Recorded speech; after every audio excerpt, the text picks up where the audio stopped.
میں مدینہ جانے سے پہلے یعنی 2006 سپٹمبر میں مدینہ گیا تھا. تو 2005 میں انٹرنیٹ وغیرہ ظاہر ہے کافی چیزیں اس پہ دیکھنا شروع ہوئے تھے.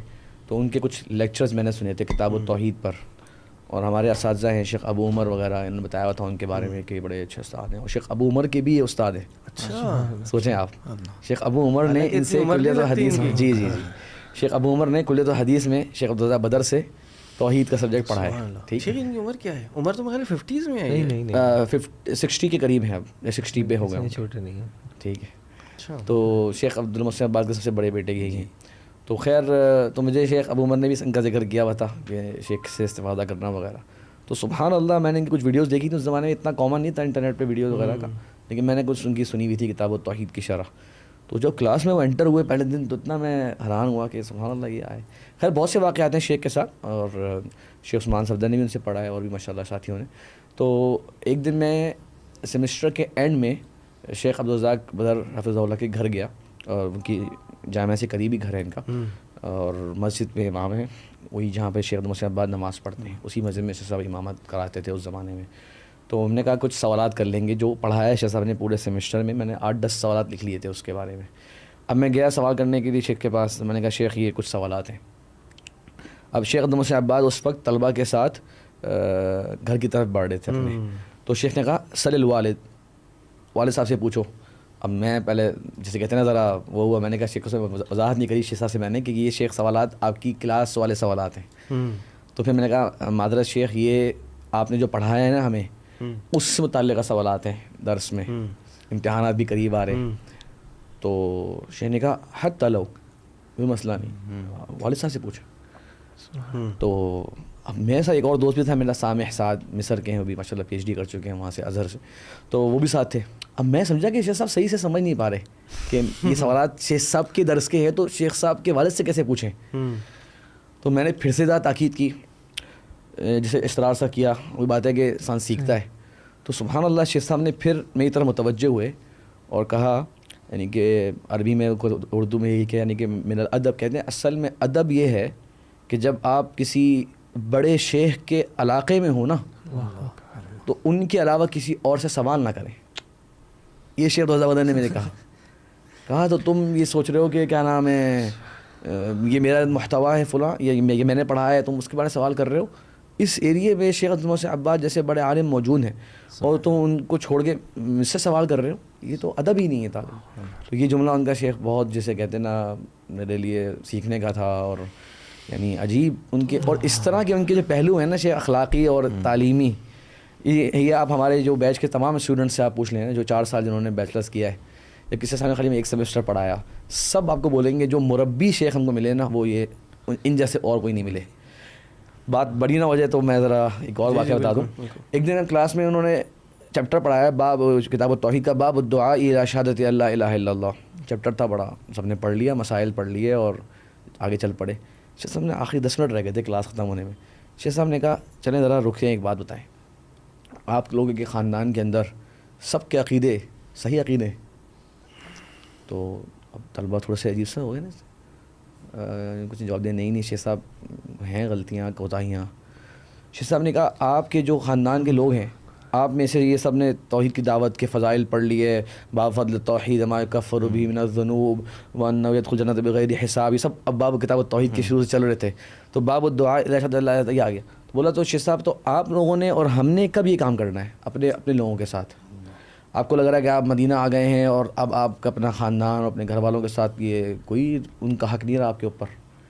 تو شیخ صاحب نے کہا سب لڑکوں سے کہ آپ اپنے گھروں میں جائیے گا, آج کمروں میں جائیے گا اور جا کر شام کے وقت میں خط لکھے. اور یہ 2006 کی بات ہے تو پھر بھی خط لکھتے تھے, اس وقت بھی کچھ نہ کچھ خط کا ٹرینڈ ہلکا سا باقی تھا. خط لکھیں اپنے ان رشتہ داروں کو جن کے بارے میں آپ جانتے ہیں کہ ان کا عقیدہ غلط ہے. اور شیخ صاحب نے کہا کہ شروع اس طرح کریں کہ میں مدینہ منورہ میں تھا اور آپ صلی اللہ علیہ وسلم کے پیارے شہر میں تھا اور میں نے یہ ایک آیت پڑھی, میں نے ایک حدیث پڑھی, تو میں نے چاہا کہ میں آپ سے شیئر کروں. یعنی انہوں نے باقاعدہ ایک خوبصورت حکیمانہ جسے کہتے ہیں ایک دعوت کا اسلوب جو ہونا چاہیے وہ بھی طلبہ کو کلاس میں بتایا, تمہید بھی بتائی. ہاں کہ تمہید اس طرح باندھی کہ میں مدینہ منورہ میں تھا اور میں نے یہ سوچا کہ میں آپ کو آج یہ پیغام بھیجوں. تو شیخ یہ جو تھی نا چیزیں کبھی کبھی ہم لوگ جب پڑھ رہے ہوتے ہیں چیزیں تو لگ رہا ہوتا ہے کہ پتہ نہیں یہ بس ایک معلومات کے لیے پڑھ رہے ہیں, تو یہ ایک احساس دلانا کہ یہ علم جو ہے نا یہ ہم اپنے لیے پڑھ رہے ہیں, اپنے نفس کے تزکیے کے لیے پڑھ رہے ہیں اور اپنانے کے لیے پڑھ رہے ہیں, یہ ہر استاد شیخ دلا نہیں پاتا یہ احساس. معلومات تو ڈلیور کر پا رہا ہوتا ہے, یہ کہ وہ اس علم کو پھر وہ انسان اپنائے اور اپنے ساتھ لے کے چلے. تو شیخ کی زندگی, شیخ صدر کے بہت سے واقعات ہیں, وہیں حقیقتاً تفصیلی بات بھی ہو سکتی ہے اس میں. لیکن آپ نے چونکہ ذکر کیا کہ جیسے کچھ بات ہم اس طرح آگے بڑھا سکتے ہیں کہ کچھ لوگ وہ دیکھ کے لگتا ہے کہ وہ زندگی کا مقصد حاصل کر گئے یا ان کی زندگی کا ایک مقصد ہے, تو یہ ان میں سے واقعی ماشاء اللہ اہل علم میں سے ہیں جن کو دیکھ کے لگے گا آپ کو کیا ان کے ایفرٹس. مقصد بہرحال آج ہم اسی بات کریں کہ مقصد کیا ہونا چاہیے. اصل بات یہ ہے نا, مطلب یہ تو کہتے ہیں نا ایک پینیکل, وہ تو ایک ایکسٹریم ہے اس چیز کی کہ یار یہ, بہرحال میں شاید الفاظ میں نہیں لا پا رہا اس کو, کہ یہ تو ایک مثال ہے ہمارے لیے, ایک رول ماڈل ہے, لیکن اصل پتہ تو چلے بھائی ہم یہاں آئے کیوں ہیں, تب اس کی طرف عام بندہ بھی یہ ظاہر ہے پوچھتا ہے ہم سے, اور جسے کہتے ہیں نا یہ ہر ایک کے ذہن میں سوال رہتا بھی ہے کہ مطلب پرپس آف لائف ایک ظاہر ہے بہت بڑی چیز ہے, لیکن ہمیں تو دیکھا جا رہا ہے کہ جو آج کل مثال کے طور پہ اگر ایک اسٹوڈنٹ کہیں یونیورسٹی میں ہے بھی نا, پڑھ بھی رہا ہے نا, اور کسی خاص فیلڈ میں پڑھ رہا ہے نا, تو آپ اس سے بھی اگر پوچھیں نا کہ آپ یہ کیوں پڑھ رہے ہو, تو کبھی اس کو بیچارے کو اس کا نہیں پتا ہوتا. اصل میں یہ جو سوال ہے نا کیوں کا, یہ اتنا بھاری سوال ہے کہ اگر اس کا جواب واضح طور پہ نہ ملے تو انسان اس بارے میں سوچنا چھوڑ دیتا ہے, کیونکہ وہ سوال ہر وقت اپنے ساتھ کیری نہیں کر سکتا کہ یار میں ہر چیز کے پیچھے یہ کیوں سوچتا رہوں, مجھے نہیں پتا کیوں. اب یا تو میں چیز چھوڑ ہی دوں, مجھے نہیں پتا اگر کیوں کر رہا ہوں, تو یا تو میں چھوڑ دوں یا پھر میں سوال کی فکر ہی نہ کروں. تو آپ بہت سارے سے آپ نے مینشن کیا نا یونیورسٹی اسٹوڈنٹس کے, آپ اکثریت سے پوچھیں گے بھائی کیوں, کہتے ہیں یار اس کو چھوڑو, چل رہا ہے نا چلنے دو. مطلب کوئی خاص فیلڈ کے لیے کوشش کی تھی لیکن معلوم ہوا کہ پرسنٹیج اتنی نہیں تھی, لیکن آپ اس فیلڈ کا بھی آپشن بچیں گے, لیکن آپ اس فیلڈ کا بھی پوچھیں گے کہ اس میں کیوں جانا تھا, وہ بھی نہیں پتا ہوگا.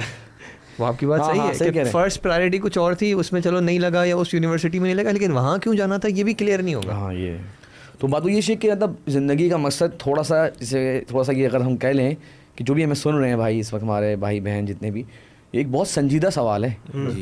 اور ایک کہ میں اور آپ دنیا میں بھائی آ گئے ہیں, میں اور آپ دنیا میں آ گئے ہیں, اللہ نے ہم کو پیدا فرما دیا ہے, تو اب ہمیں اور آپ کو یہ سوچنا پھر بھی چاہیے کہ آنے کا مقصد کیا ہے. سنجیدگی ہے, تبھی تو بار بار قرآن میں بھی وما خلقنا ھذا باطلا, کہ ہم نے جو ہے وہ باطل پیدا نہیں کیا, اس کی کوئی مقصدیت رکھی گئی. پھر اور کئی مقامات پر اسی طرح کا ما خلقناہما الا بالحق ولکن اکثرهم لا يعلمون, کہ ہم نے زمین و آسمانوں کو حق کے لیے, یعنی کہ ایک سچائی ہے, ایک حقیقت ہے, ریالٹی ہے, لیکن اکثر لوگ جو ہے وہ جانتے نہیں ہیں.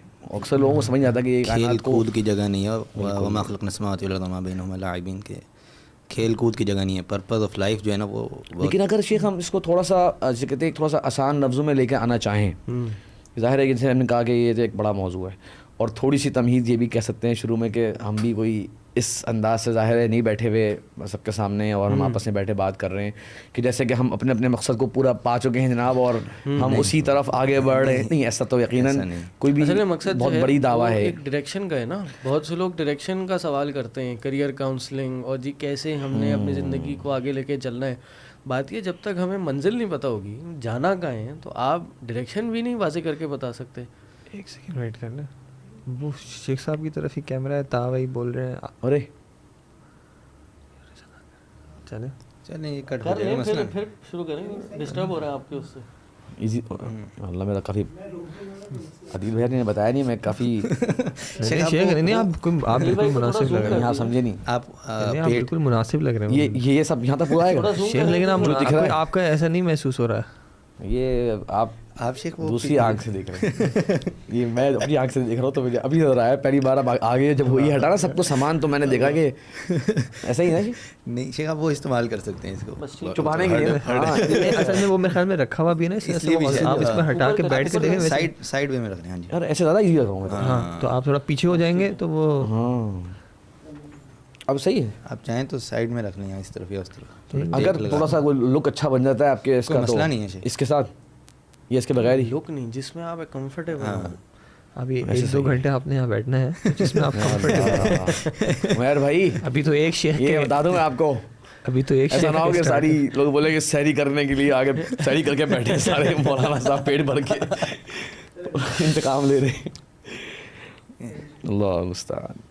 چلیں جی آپ کہاں تھے؟ کون بول رہا تھا؟ میں آپ کچھ بتا رہے تھے. شیخ نے جو بتایا تھا اس کے بعد جو آپ جواب دے رہے تھے. ہاں میں ہی بولا تھا کہ لوگ سوال کرتے ہیں نا کہ یار ڈائریکشن کیا ہے, ہمیں کہاں جانا ہے, سوری ہمیں کیا کرنا چاہیے, پڑھائی کیا کرنی چاہیے, اور کچھ سمجھ نہیں آ رہا, کچھ جو ہے نا کہ وہ نقطے نہیں مل رہے, اور کچھ آگے فیوچر نہیں دکھ رہا اپنا. تو اس میں پہلا ہی سوال ہونا چاہیے بھائی جانا کہاں ہے, کرنا کیا ہے. آپ گھر سے نکلیں, گاڑی اسٹارٹ کی, اب پوچھے جی کہاں جانا ہے, یہ کس راستے سے جانا ہے, تو بھائی پہلا سوال کیا ہوگا, بھائی جانا کہاں ہے یہ تو بتاؤ, کس جگہ پہنچنا ہے تمہیں, تو ہمیں بتائیں گے یار یہ راستہ چھوٹا ہے, یا یہ صاف ہے, یا اس جگہ سے لو اتنی دیر کا راستہ ہے. تو آج کا ہماری یوتھ کا ایک بہت بڑا مسئلہ یہ ہے, یوتھ کیا, یوتھ کے ماں باپ کا بھی بالکل بہت بڑا مسئلہ یہ ہے, بلکہ میں کہوں کہ 99% اکثریت جم غفیر امت کا اس وقت مسئلہ یہ ہے کہ اس کو اپنی زندگی کا مقصد ہی نہیں پتہ کہ وہ یہاں کیوں ہے. صرف زندگی کا مقصد کیا بنایا ہوا ہے, پیسہ, پیسہ کما لیں, شہرت کما لیں زندگی میں.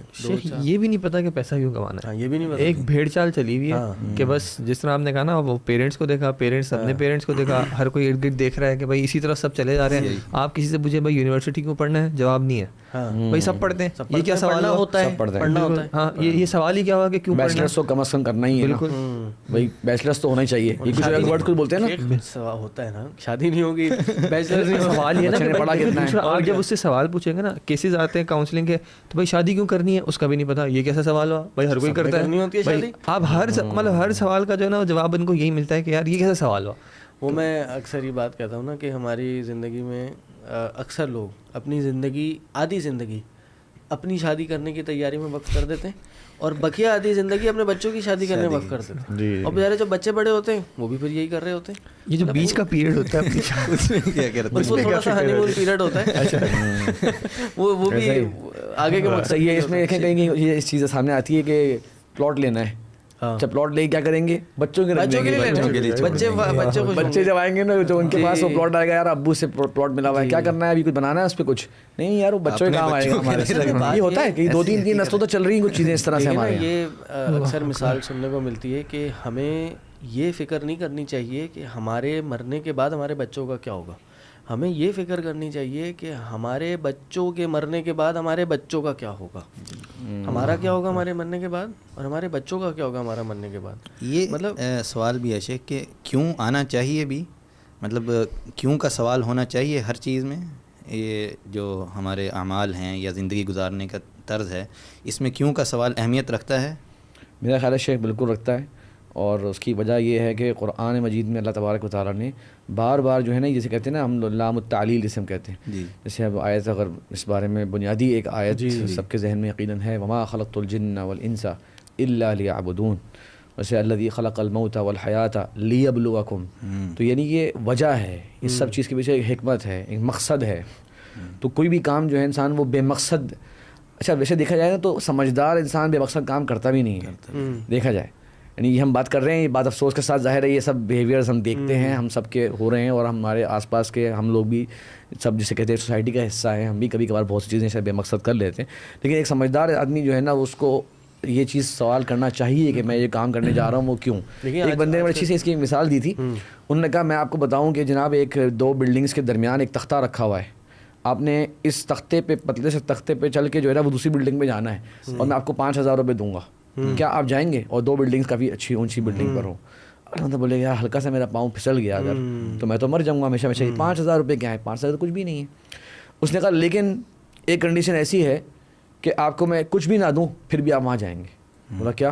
بولا اگر آپ کا بیٹا اس بلڈنگ کی دوسری طرف بیٹھا ہوا رو رہا ہے اور وہ اللہ نہ کرے وہاں بلڈنگ میں آگ لگ گئی ہے, تو آپ کیا پیسے ویسے کچھ دیکھے بغیر آپ اس رسک کو لیں گے؟ دے کے بھی جانا ہو تو ہاں آپ اس رسک کو لیں گے کہ ابھی میں نے وہ رسک لینا بنتا ہے.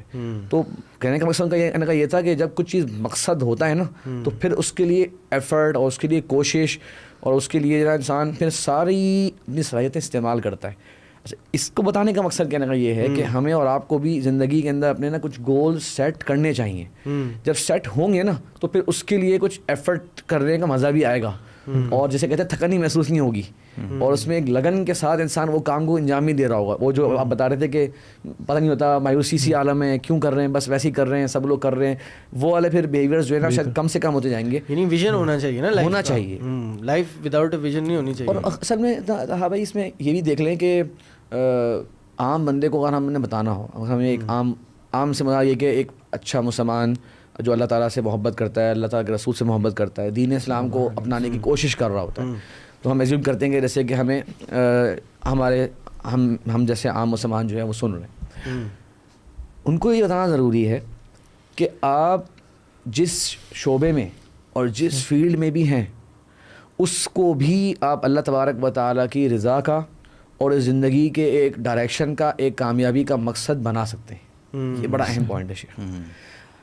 اچھا وہ اس میں کیا ہوگا, اس میں آپ کی ایک کوئی اگر فیلڈ ہے, مثال کے طور پہ آپ کیا کہتے ہیں انجینئر ہیں, آپ ڈاکٹر ہیں, آپ وکیل ہیں, کوئی بھی آپ جاب کر رہے ہیں, ٹھیک, وہ اپنی جگہ ہے, اس کو آپ اچھی طرح سے انجام دیں گے, اس میں آپ سنسیریٹی کے ساتھ کام کریں گے, اور اس میں آپ جو اسلام کے بتائے ہوئے اصول ہیں اس کو بھی اگر اپنے مدنظر رکھیں گے, اور اپنا زندگی کا جو بنیادی مقصد ہے اس کو نہیں بھول رہے ہوں گے کہ اللہ کی عبادت کرنا, اللہ کو راضی کرنا اور قیامت کے دن کی کامیابی حاصل کر لینا. کیونکہ یہ تو ہر ایک بندہ جانتا ہے نا کہ وہ میں اور آپ اس دنیا کے اندر وقتی طور پہ مہمان ہیں. ابھی ہم باہر جائیں, بلکہ یہاں بیٹھے بیٹھے ہر ایک کو مالا سکتی, باہر جائے گاڑی آئی, کتنے حالات ہمارے سامنے آتے ہیں آج کل, خوشی خوشی فیملی جا رہی تھی, جناب ٹرک نے آ کے جناب مار دیا, ختم, بہت دور کی بات, بیٹھے بیٹھے موتیں ہم دیکھتے ہیں یہ باتیں.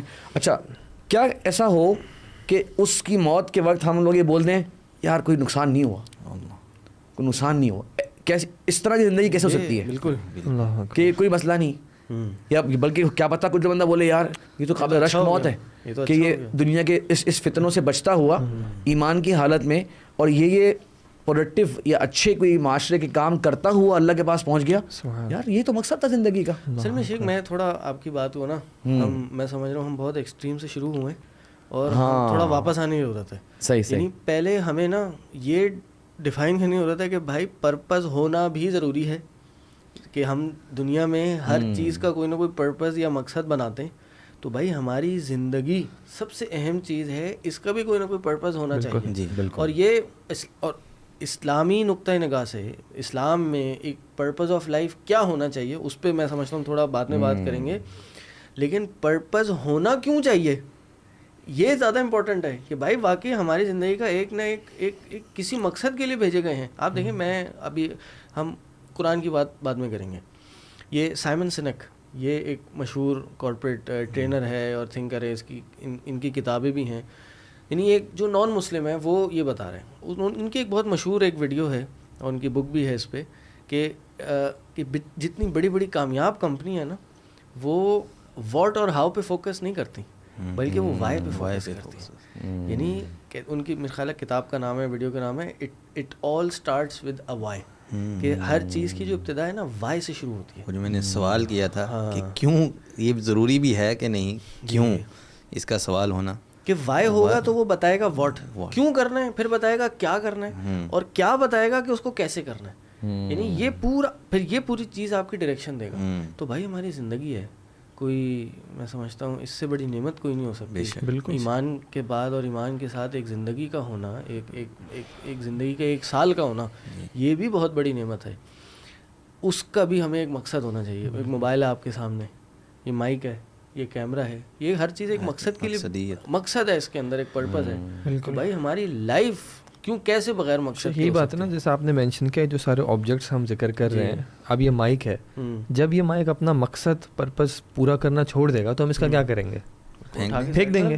اور لوگ اپنی زندگی کے ساتھ یہ کر رہے ہیں کہ یار مقصد نہیں دکھ رہا, مقصد پتہ نہیں ہے اس کو, اس نے مقصد بنا لیا کہ بھائی میرا مقصد ہے کہ مجھے مثال کے طور پہ پیسے کمانے, اب وہ نہیں کما پا رہا تو اس کو ڈی موٹیویشن ہوتی ہے. اس نے اپنا مقصد بنا لیا کہ فلاں لڑکی ہے, فلاں لڑکا ہے, میں اس سے بس میں چاہ رہا ہوں, میری زندگی کا مقصد یہ ہے کہ اس سے میرا رشتہ ہو جائے, اور وہ نہیں ہو پا رہا, میں چاہوں مجھ سے رشتہ, اور جب نہیں ہو پا رہا تو سمجھ رہا ہے میری زندگی کا کوئی مقصد ہی نہیں ہے. تو یہ جو بات ہے کہ بھائی ایک بات یہ ریئلائز کرنا کہ ارد گرد دیکھو کون سی ایسی چیز ہے جس کو آپ نے بلا مقصد کے رکھا ہوا ہے. دیکھیں آج کی تاریخ میں تو شہرت کو مقصد بنایا ہوا ہے, مشہور ہونا سوشل میڈیا پہ, راتوں رات مشہور ہو جائیں, جو تو راتوں رات مشہور ہو کے کیا کریں, بس اگر کوئی نہیں ہو رہا تو بھائی میں تو فیل ہو رہا ہوں, اور اسی پہ ڈپریشن بھی ہو رہا ہے, اور اسی میں جو ہے سارا دن بس یہ دیکھ رہے ہیں کتنے لائکس آ گئے, کتنے شیئرز ہو گئے, اور کتنی فالوئنگ ہو گئی, اور کتنے سبسکرائبرز بڑھ گئے. ہم ہر ارد گرد کی چیز کو دیکھتے ہیں, اس کا مقصد ہمیں مل جاتا ہے, لیکن وہ چیز جو ہمارے لیے سب سے زیادہ ویلیویبل ہے. ابھی کسی نے حال میں ایک ایگزامپل دی, انہوں نے کہا کہ یار آپ کو کیا چاہیے, یعنی ویسے ہی رینڈملی بتاؤ. تو بندے نے کہا مجھے یہ فلاں گاڑی چاہیے. تو اس نے کہا یار میں اگر آپ سے یہ کمٹمنٹ کروں کہ آپ کو آج میں یہ فلاں گاڑی دیتا ہوں, لیکن اس شرط پہ کل صبح آپ کی آنکھ نہیں کھلے گی, تو آپ یہ گاڑی قبول کرو گے؟ اس نے کہا نہیں بھائی. اس نے کہا کوئی ایسی چیز مجھے بتا دو کہ آپ کو یہ میری کنڈیشن قبول ہو کہ یار کل آپ کی آنکھ نہیں کھلے گی. تو اس نے کہا ایسا کچھ نہیں ہے. اور آپ دیکھیں جتنے بھی ملک کے حالات وغیرہ خراب ہو, ہم بچوں کو کیا سکھاتے ہیں کہ بھائی جو کچھ بھی ہو دے دینا, صحیح ہے, یہ آ جائے گا واپس. لیکن زندگی جاتی ہے, یعنی زندگی کی اتنی اہمیت ہے, لیکن ہم اس با اہمیت چیز کا جو ہے وہ ایک سوال نہیں ایڈریس, یعنی سوچ ہی نہیں پا رہے کہ یار اس کا آخر مقصد کیا ہے. ایک بھیڑ چال چلی ہوئی ہے, بالکل دیکھا دیکھی چل رہی ہے. یہ جو ریویژن ہے نا, اپنے پرپز کو بار بار ریوائز کرنا. ایک شیخ بیٹھے ہوئے ہیں, ایک تھوڑا سا میں ایک نقطہ پیش کرنے جا رہا ہوں, اگر آپ اس کو مناسب سمجھیں تو بتائیے گا. کہ یہ جو آیات ہیں سورۃ آل عمران کی آخری آیات 10 آیات, ان فی خلق السماوات والارض واختلاف اللیل والنہار لآیات لأولی الالباب, اس کے بعد کیا فرمایا, الذین یذکرون اللہ قیاما وقعودا وعلی جنوبہم ویتفکرون فی خلق السماوات والارض ربنا ما خلقت ھذا باطلا. یہ جو ہے نا کہ ہر روز اس آیت کو آپ نے صبح اٹھتے ہی سب سے پہلے ان آیات کا ریوائز کرنا ہے اور پھر سوچنا ہے. بلکہ اس پر غالباً ابن عباس رضی اللہ تعالیٰ عنہ کا قول ہے کہ جو ان آیات کو پڑھے اور اس میں تدبر نہ کرے تو اس نے اس کی فقہ حاصل نہیں کی. اور پھر وہ ابن حبان میں ایک روایت بھی ہے نبی علیہ الصلوۃ والسلام کی, جس میں غالباً بلال رضی اللہ تعالیٰ عنہ اللہ کے رسول کو اٹھانے آئے فجر کی نماز کے لیے. ام المؤمنین عائشہ صدیقہ رضی اللہ تعالیٰ عنہ فرماتی ہیں کہ اللہ کے رسول یہ آیات پڑھ رہے تھے, تو بلال رضی اللہ تعالیٰ عنہ نے کہا کہ نماز کا وقت ہو گیا.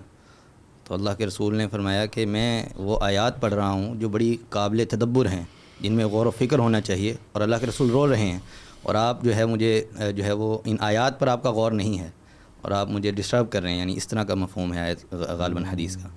تو یہ روزانہ صبح اٹھتے ہی سب سے پہلا کام آپ کا یہ ہے کہ آپ نے اپنے ویژن کو ریوائز کرنا ہے کہ آپ نے کس لیے اس دنیا میں بھیجے گئے ہیں. اور ان آیات کے اندر یہی ہے, جس طرح آپ نے آیت کا پڑھا نص کے آسمانوں اور زمینوں کی تخلیق کے اندر بہت ساری نشانیاں ہیں عقل مند بالکل عقل کے لوگوں کے لیے. اولو الالباب یعنی لب جسے کہتے ہیں نا, وہ عقل کا بھی ایک سینٹر جسے کہتے ہیں نا ہوتا ہے. انتہائی جو اسمارٹ جسے آج کل کہتے ہیں نا, ایک اسمارٹ تھنکنگ اور اسمارٹ آدمی ہے, اور اس کی کیا بات ہے, انٹلیکچوئل وغیرہ وغیرہ. تو اولو الالباب اگر سادہ لفظ ترجمہ کرنا چاہیں تو وہ یہ بنتا ہے. میں کبھی کبھی اسٹوڈنٹ سے کہتا ہوں کہ یہ کچھ ربوبیت کی جو اللہ تعالیٰ کی نشانیاں ہیں, یعنی آج یہ اتنی زیادہ ہمارے یہاں چھوڑ دی گئی ہیں, اور ہم سب بھی اس میں شامل ہیں. اگر کوئی بندہ آپ کے سامنے بیٹھا ہوا شاید آسمان کو دیکھ رہا ہو نا 5 منٹ کے لیے, تو شاید ہم بولیں گے یہ بیچارہ کوئی دیوانہ ہو گیا, یا ہم اس کو بولیں گے بھائی جان کیا ہو گیا, کیا دیکھ رہے ہیں آپ, صبح ہو گئی, یا ایسے ورڈ جو ہم لوگ بولتے ہیں جگانے کے لیے کسی کو. تو یعنی کہ یہ چیز کوئی کرتا نہیں ہے. بلکہ مجھے اس جو آپ نے ایک یہ منظر جو پیش کیا نا, مجھے آج کل اس میں پرابلم پتہ ہے کیا آتا ہے.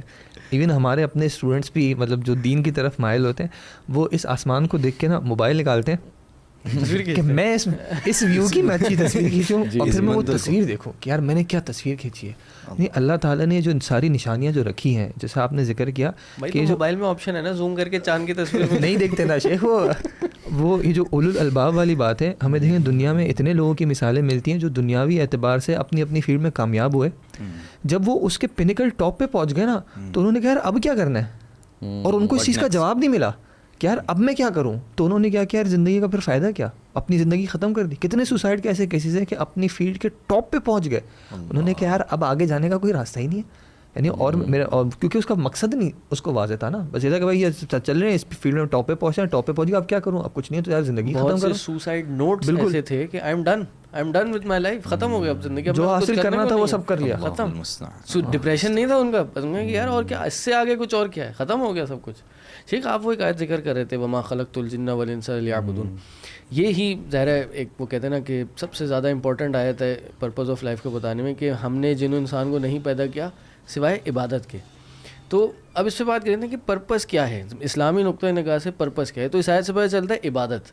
تو اس کو تھوڑا سا آپ ڈیفائن کریں کہ یہاں عبادت سے کیا مراد ہے, اور کیا کیا اس کے اندر شامل ہے. مطلب کیا ایسا ہے کہ بس ہم مصلی بٹھائیں, ہاتھ میں تسبیح لیں, ٹوپی پہنیں اور بس عبادت کرتے رہیں اور روزے رکھتے رہیں اور رات کو جو ہے ہم چلے کاٹتے رہیں, مطلب پیسہ نہیں کما سکتے, بچوں کے لیے پلاٹ لینا حرام ہو گیا کیا, اور کیریئر بنانا اور جاب کرنا اور ایک کامیاب دنیاوی زندگی اختیار کرنا, یہ کیا سب حرام ہے, یہ کر نہیں سکتے؟ اس کو ذرا واضح کریں. اس کی بالکل صحیح کہہ رہے ہیں, یہ ایک ضرورت ہے اور سمجھانے کی بھی کہ آیت کا مطلب کیا ہے, اور اس کو آج کے زمانے میں ہم کن کن چیزوں کے اندر باقاعدہ مثال کے طور پہ بھی بیان کر سکتے ہیں, کہ وہ سب کام بھی انسان کر سکتا ہے یقیناً.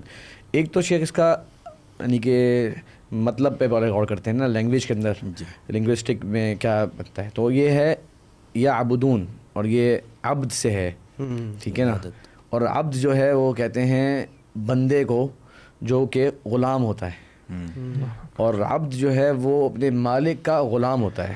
اور عبد کا اس زمانے میں تصور بھی جو ہے, جب عرب کا ایک جس طرح قرآن نازل ہو رہا ہے تو ظاہر ہے عرب کے کلچر کو پہلی صورت میں یہ ایڈریس کر رہا ہوتا ہے, اور وہ ان کو بات زیادہ اسی انداز سے سمجھ میں آ بھی رہی ہوتی ہے, اور قرآن کا یہ انداز ہے اللہ تعالیٰ کا. تو عبد کا مطلب یہ ہوتا تھا کہ وہ اپنے مالک کے تابع ہوتا ہے, اور مالک کے حکم پر چوں چاں کرنے کا اس کو اتھارٹی ہوتی ہی نہیں ہے. صحیح.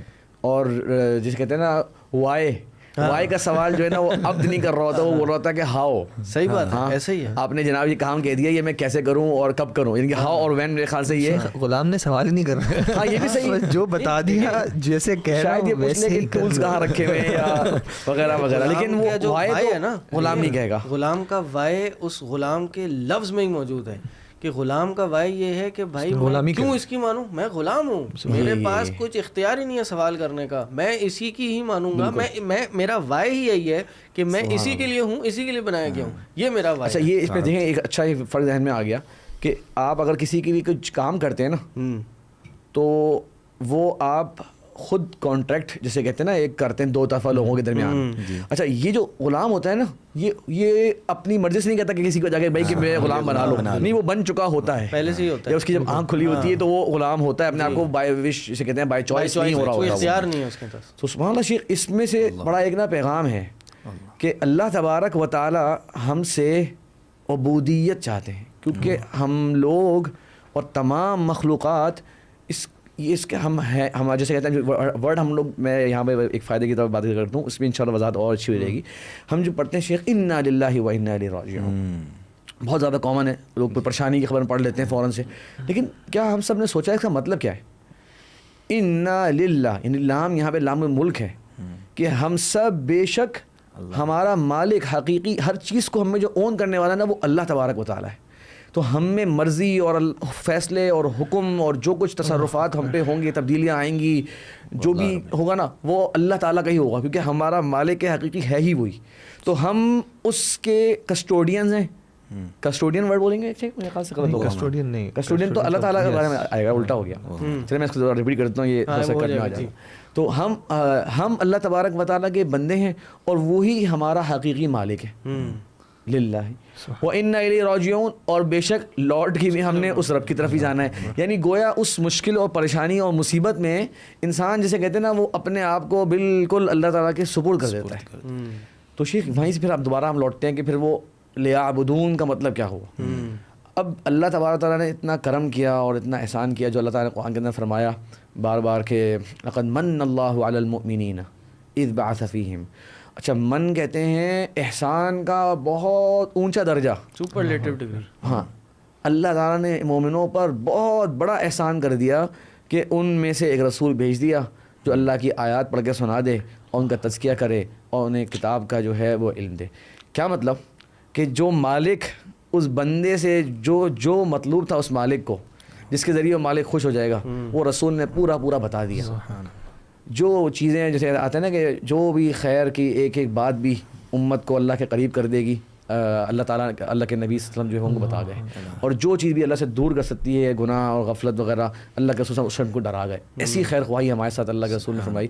تو بس ہم نے اور آپ نے زندگی کا پرپز یہ بنانا ہے کہ جو ہمارے مالک کو ہم سے جس وقت مطلوب ہے, میں اور آپ وہ کام کر رہے ہیں. شیخ جو آپ نے آیت ذکر کی کہ یہ اللہ نے احسان کیا, من کیا, یعنی اگر ہم اس سے یہ ماننا لیں کہ اگر اللہ چاہتا تو ہمیں تخلیق کر کے کوئی رسول نہ بھیجتا اور ہمیں کہہ دیتا کہ اب خود فگر آؤٹ کرو کہ میں کیا چاہتا ہوں تم سے, تو یہ بھی ظلم نہ ہوتا. یعنی مخلوق اس وقت بھی اس چیز کے تابع ہوتی کہ ہمیں پتہ کرنا ہوتا, لیکن یہ اللہ نے احسان کیا کہ ہمیں ایسے چھوڑ نہیں دیا کہ ادھر ادھر وقت نہ ضائع کرو. میں نے تمہیں بتا دیا ہے کہ تمہیں جب سے ابتدا ہوئی ہے تمہاری اور تمہاری جب انتہا ہوگی اس دنیا کے اعتبار سے, تو میں تم سے چاہتا کیا ہوں. اور یہ وہ احسان ہے کہ کوئی زندگی کا لمحہ ایسا چھوڑا نہیں, جو ابھی شیخ طاہا کا اصل سوال ہے کہ یہ عبادت جو ہے اس کو کرنا کیسے ہے, تو کوئی زندگی کا لمحہ ایسا چھوڑا نہیں کہ انسان فگر آؤٹ نہ کر سکے. جیسے رمضان میں ہوتا ہے نا, وہ اعتکاف میں جب بیٹھتے ہیں تو وہ آپ کو پتہ ہے یہاں کا ماحول ایک بن گیا تھا کہ وہ اعتکاف میں تفریحاں چل رہی ہیں. تو مجھے یاد ہے کہ وہ مسجد میں بیٹھے ہوئے تھے, تو وہ غالباً شیخ حماد چاولہ کا ایک بار مجھے سوال کیا کہ لڑکے جو ہیں یہ کر رہے ہوتے ہیں, اور پھر وہ سوال کیا کہ وہ آرٹ سے زیادہ پڑھنے وغیرہ والے معاملات. شیخ نے کہا یار آپ ایک بات بتاؤ, اعتکاف آپ کا صرف 24 گھنٹے آپ دن کے ہیں نا, میں آپ کو سارے مسنون طریقوں سے میں آپ کو بتا سکتا ہوں کہ آپ کے پاس یہ 24 گھنٹے کم ہوں گے. اتنی عبادات آپ کے پاس موجود ہیں اس اعتکاف کے اندر کہ آپ کے پاس 24 گھنٹے کم ہوں گے. تو اللہ تعالیٰ نے آنکھ کھلنے سے لے کے مرنے تک کوئی انسان کے پاس لمحہ ایسا نہیں ہے کہ انسان کہہ سکے یار اللہ مجھے اب نہیں پتہ کہ اس وقت کیا کرنا ہے. بالکل. وہ جو شیخ عبادت کی تعریف ہے, اگر اس پہ آپ تھوڑی سی روشنی ڈال دیں. بالکل, ہم بات جسے کہتے ہیں وہ ماشاءاللہ بات میں آگے بڑھتی ہے اور مفید فائدے بھی سامنے آتے ہیں. وہی شیخ ابن تیمیہ رحمہ اللہ کا اس میں بڑا مشہور اور آسان سی تعریف ہے, اور شیخ یہ بڑی اہم ہے لوگوں کے لیے جاننا. وہ میں کیوں کہہ رہا ہوں, اچھا عام بندے سے پوچھیں یار اللہ کی عبادت کرنی چاہیے, تو اس کے ذہن میں فون آتا ہے نماز, روزہ, حج, زکوٰۃ. اچھا جی اگر نماز اللہ کی عبادت ہے تو 1 گھنٹہ عبادت کا نکال لوں, باقی 23 آورز جو ہے میری زندگی کے یا دن بھر کے وہ میں جو چاہوں کروں. اس کے ذہن میں یہ ہوتا ہے دین دنیا بیلنس. ہاں چاہوں گا تھوڑا اس میں بات کریں. تو شیخ آپ سوچیں کہ یہ تو آپ کی ذہانت کا امتحان ہے. اچھا, آپ کی ذہانت کا امتحان ہے, اور اللہ کی خاص توفیق اگر آپ کے ساتھ ہو جائے کہ آپ وہ 23 کے 23 گھنٹے بھی اگر چاہیں نا تو عبادت میں منتقل کر سکتے ہیں. اور بعض سلف صالحین کہا کرتے تھے کہ انی لاحتسب نومتی کما احتسب قومتی, کہ میں تو اپنی نیند کے لمحات کو بھی عبادت سمجھتے ہوئے انجام دیتا ہوں جس طرح میں جاگتے ہوئے بہت سے اعمال کر رہا ہوتا ہوں. کیوں؟ وہ خالی سوچ رہے ہوتے ہیں کہ اب میری جسم کو ولی جسدک علیک حق, اللہ کے رسول نے فرمایا کہ آپ کے جسم کا بھی آپ کے اوپر حق ہے. اب میرے جسم کو آرام دینے کا وقت آ گیا, اور اب میں انشاءاللہ ابھی آرام کروں گا تاکہ اٹھ کے میں یہ پڑھ لوں, میں اٹھ کے یہ عبادت کر لوں, میں یہ کام کر لوں. تو کہتے ہیں میں سونے کو بھی اپنی اس نیت کے ذریعے عبادت بنا لیتا ہوں. تو یہ کتنی سادی سی بات ہے. ایک عام بندے کے بارے میں ہم بار بار بات کر رہے ہیں, بات سے بات نکلتی ہے. تو یہ تو قوما یعنی قیام پہ ہے نا, ایک جو اسٹوڈنٹ آف نالج ہے, کیونکہ ماشاء اللہ ہمارے اسٹوڈنٹس کافی ہمیں سن رہے ہوتے ہیں, تو انہوں نے اگر پڑھنا ہے تو بعض ہمارے اسٹوڈنٹس شام کی کلاس میں آتے ہیں, دوپہر کو 2 گھنٹے 3 گھنٹے آرام کر کے سو کے آتے ہیں کہ رات کو ہم کلاس میں فریش بیٹھیں گے. تو اگر رات کو بھی انسان اس نیت سے سوئے کہ یار صبح میں فریش بیٹھوں گا, نیند نہیں آ رہی ہوگی, اور جو میں پڑھوں گا حدیث قرآن کی آیتیں میرے دماغ میں بیٹھیں گی, مفہوم بیٹھے گا, تو وہ سونا بھی اس کے لیے عبادت کا لیکن ذہانت کی بات ہے, اور ذہن اس طرف جائے. اب حدیث میں آتا ہے کہ آپ لقمہ اپنی وائف کو کھلائیں گے نا, اس پہ بھی اجر ہے. یعنی آپ سوچیں کہ آپ گھر والوں کو سمپل سے لفظ میں آپ اپنے گھر والوں کو کھلا رہے ہیں, بھی بچوں کو خرچہ کر رہے ہیں, اس پہ اجر ہے. اچھا عام بندہ بول رہا ہوگا یار بیگم بچوں کے نخرے ختم نہیں ہوتے, وہ تقاضے ختم نہیں ہوتے, میں تو پورے مہینے کے جو کماتا ہوں سارے. اچھا ایک یہ مزاج ہے, ایک مزاج یہ ہے کہ یار اللہ تبارک و تعالیٰ نے مجھے ایک ضرورت بھی پوری ہو رہی ہے, ایک معاشرے کے تقاضے بھی پورے ہو رہے ہیں, اور سب سے بڑھ کے ایک چیز پہ مجھے اجر مل رہا ہے. یہ کب ہوگا؟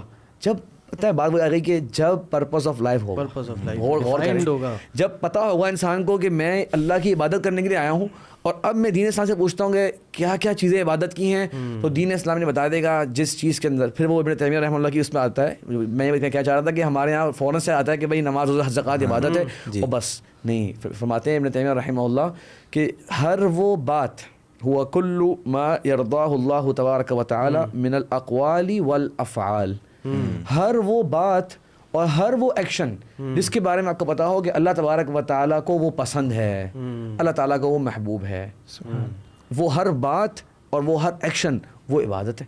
اب آپ سوچیں اس کے اندر کتنی چیزیں آ گئیں. ایک مثال ہم لوگ بڑی مشہور مثالیں اور بڑی روایتی مثالیں لوگ دیتے ہیں. آپ گھر لے رہے ہیں اور گھر بنوا رہے ہیں, آپ بولیں کانٹریکٹر کو بھائی یہاں پہ کھڑکی چھوڑ دینا, بولے گا کیوں؟ یار ہوا آئے گی, ذرا سرکولیٹ ہو جائے گی ہوا, آسانی سے گھر ذرا ہوادار بن جائے گا. جی. دوسرا بندہ گھر بنوا رہا ہے, اس نے بولا یہاں پہ کھڑکی چھوڑ دینا. سونا کیوں؟ اس نے کہا کہ بھائی ادھر ساتھ میں مسجد ہے, تو گھر کے اندر تو مصروف ہوتے ہیں گھر والے, جب بھی اذان کی آواز آئے گی تو وہ نماز پڑھ لیا کریں گے. تو دیکھیں اب وہ کتنی اس کی عبادت کی فکر ہے, اور کیوں اس کو مقصد پتا تھا. تو وہ ایک ہی طرح کا کام کیا دو لوگوں نے دیکھا جائے تو, لیکن ایک کا کام وہ عبادت بن گیا اور دوسرے کا کام جو ہے وہ دنیا کا اس کو نفع حاصل ہو گیا. اس میں یہ کہا جا سکتا ہے کہ نیت بہت بڑا فیکٹر ہے جو آپ کی زندگی کو پرپز وہ وائے آ گیا نا بھائی, وائے امپورٹنٹ ہے کہ جی کیوں کر رہا ہوں, مطلب میری زندگی کا ایک مقصد ہے اور وہ مقصد عبادت ہے, اور وہ ہر کام میرا عبادت بن سکتا ہے اگر میں وائے پہ فوکس کر لوں. یعنی آپ کی باتوں سے تو یہ بھی لگ رہا ہے کہ آئی فون خریدنا بھی عبادت ہو سکتا ہے, اور آئی فون خرید کے اپنے دوستوں کو گفٹ کرنا بھی عبادت ہو سکتا ہے. ہاں تحابو, آپ آئی فون خریدیں اور اس سے آپ کی خواہش ہے آئی فون کی مارکیٹنگ نہ کریں, اینڈرائڈ والے زیادہ بہتر. چلیں آپ کوئی مہنگا دیکھیں مہنگی گاڑی لیں آپ, ٹھیک ہے, اور اس سے آپ کا مقصد یہ ہو کہ میں یہ گاڑی جو لے رہا ہوں, یا مہنگی, چلو آج کے زمانے میں تو بہرحال ہر گاڑی مہنگی ہوئی ہے پاکستان میں, تو گاڑی لینے کا مقصد یہ ہے کہ یار میں مسجد جاؤں گا تو گاڑی ہوگی تو میرے لیے مسجد جانے میں آسانی ہوگی. یا جیسے موبائل کی بات, 5 وقت کی نماز میں مسجد میں پڑھ لیا کروں گا, کبھی کبھار دوری کی وجہ سے میں نہیں جا پاتا ہوں, 15 منٹ کا راستہ ہے مثال کے طور پر, پاس ایک اچھا موبائل ہوگا تو اس موبائل کے تھرو میں اچھے واٹس ایپ, علمی واٹس ایپ گروپس پہ جوائن کر سکتا ہوں, میں آن لائن ویڈیوز دیکھ سکتا ہوں, اس کا اچھی بیٹری لائف ہوگی, اس کا اچھا ریزولوشن ہوگا, ساؤنڈ کوالٹی ہوگی, تو میں علماء کے دروس سن سکتا ہوں, یہ پوڈ کاسٹ سن سکتا ہوں HD کوالٹی میں.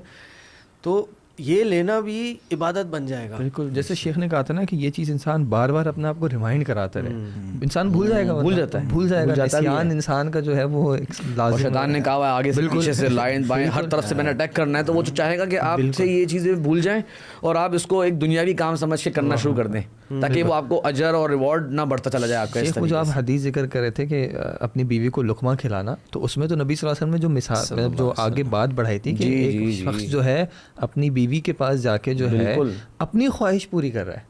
یعنی یہ تو ایک تصور ہی الگ ہے نا. ہمارے ہاں تو لوگ مطلب ایک اس میں ہوتا ہے یار یہ کام تو اپنی خواہش کے لیے کر رہے ہو نا, اس میں تو اپنا مزہ حاصل کر رہے ہو. لیکن صحابہ کا بھی ہے, کیونکہ ایک عام شخص کے ذہن میں سوال آتا ہے, تو نبی صلی اللہ علیہ وسلم نے واضح کر کے دیا کہ اگر یہ شخص اسی فعل کو ایک حرام جگہ پہ کر رہا ہوتا تو گناہ ملتا, تو جب حلال جگہ پہ کر رہا ہے تو اس کو ثواب ملے گا. بالکل. اور اس نیت سے انسان کرے کہ یار میری نظریں جھکیں گی, میں بازار جاؤں گا تو میری پاک دامنی اور عفت کی حفاظت ہوگی مزید, تو انسان کو اس پہ بھی ثواب ملے گا. یعنی شادی کرنا, وہ کہتے ہیں نا کہ ایک گرل فرینڈ اور ایک وائف میں کیا فرق ہے. گرل فرینڈ جو ہے آپ اس کے ساتھ بات بھی کرتے ہیں یا آپ اس کے ساتھ کچھ لمحے بھی گزارتے ہیں تو وہ حرام ہے ریلیشن شپ. لیکن جب آپ نے قبول ہے بول دیا یا آپ وہ نکاح میں تبدیل ہو گیا, بیوی بن گئی, تو اس کے ساتھ صرف فون پہ 10-15 منٹ بات چیت کرنا وہ بھی عبادت بن جائے گا. اب آپ کو نا کالز آئیں گی اور یہ دیکھ کے کہ ذرا عبادت کا ٹائم ہو گیا ہے. یہ اب سبحان اللہ سبحان اللہ. بلکہ وہ حدیث ہے کہ جو فجر کے اٹھانے کے لیے جو اللہ کے رسول نے سنت بتائی ہے, رحم اللہ علی جو, تو یہ تو چلو ہے کہ ایک عمر کا ایک آپ عرصہ گزار کر 24 بتائیں, ہمیں بتائیں, ہم طالب علم ہیں, آپ لوگ ماشاءاللہ علماء ہیں, شیخ پیش کریں گے حدیث انشاءاللہ. شیخ آپ نہیں بات تو آپ پوری کریں, نہیں آپ ہی بتائیں. چلیں میں یعنی الفاظ حدیث میرے زبان پر نہیں ہے, لیکن اس کا غالباً مفہوم یہی ہے کہ فجر کی نماز کے لیے جو ہے اٹھانے والا پر اللہ رحمت کرتا ہے غالباً. ہاں وہ غالباً وہ تہجد کی نماز کے لیے اس کو آتا ہے قیام اللیل میں, کہ اللہ تعالیٰ رحم کرے اس بیوی پر جو خود بھی اٹھتی ہے اور پھر اپنے شوہر کو بھی اٹھاتی ہے, اور اگر وہ نہیں اٹھتا تو وہ اس کے اوپر پانی کی چھینٹیں مارتی ہے, اور اس بندے پہ اللہ تعالیٰ رحم فرمائے جو خود بھی اٹھتا ہے اور اپنی بیوی کو بھی اٹھاتا ہے, اور اگر وہ نہیں اٹھتی تو پھر وہ پانی کی چھینٹوں کے ذریعے اس کو اٹھاتا ہے, کہ تاکہ مل کے ایک اس عبادت کے عمل کو انجام دیں. یعنی کتنی خوبصورت وہ ہے, یعنی کہ سوچ کہ میں خالی یہ نہیں کہ میں بس اپنی آخرت کی فکر کر رہا ہوں اور میں تو اٹھ گیا الحمدللہ تم سوتی رہی, یا صبح دوسرا ایک دوسرے کو بول رہے, نہیں, دونوں فکر کر رہے ہوں ایک دوسرے کی کہ کس طرح ہم اور آپ جو ہے وہ کوئی فاستبقوا الخیرات, ریس تو معاشرے میں ہر چیز کی لگ رہی ہے نا, لیکن نیکی میں آگے بڑھنے کی ریس میں جو ہے نا وہ ایک دوسرے کو شامل کی ہے. یعنی یہ نکاح بھی جو ہے نا یہ ہمارے گریٹر پرپس کو شو کرتا ہے. اور آپ دیکھیں یہ اکثر کیا ملتا ہے, جس رات شادی ہو, شادی کی رات کیا کرنا چاہیے, کہتے ہیں سب سے پہلے جا کے 2 رکعت نفل ادا کرنے چاہیے اپنے خلوت میں جا کر. کیوں, مطلب پرپس کیا ملتا ہے اس کا کہ یار اب ہم ساتھ ہو گئے, بیوی آپ کا ایک پرپس تھا, میرا ایک زندگی کا پرپس تھا, اب ہم ساتھ ہو گئے تو ہمارا بھی وہ ایک ہی پرپس ہے, لیکن اب ہم نے ساتھ اس کو آگے گزارنا ہے. تو اس کا آغاز ان 2 رکعت سے اللہ کا شکر ادا کر کے, اپنی ایک دوسرے کو یہ میسج دے کے کہ بھائی ہم یہاں اکٹھا ہوئے ہیں, دیکھنے والا کوئی نہیں ہے ہم 2 کے علاوہ, ہم بھی اللہ کے لیے ہیں اور ہم نے بھی اللہ کی عبادت میں اپنی زندگی گزارنی ہے.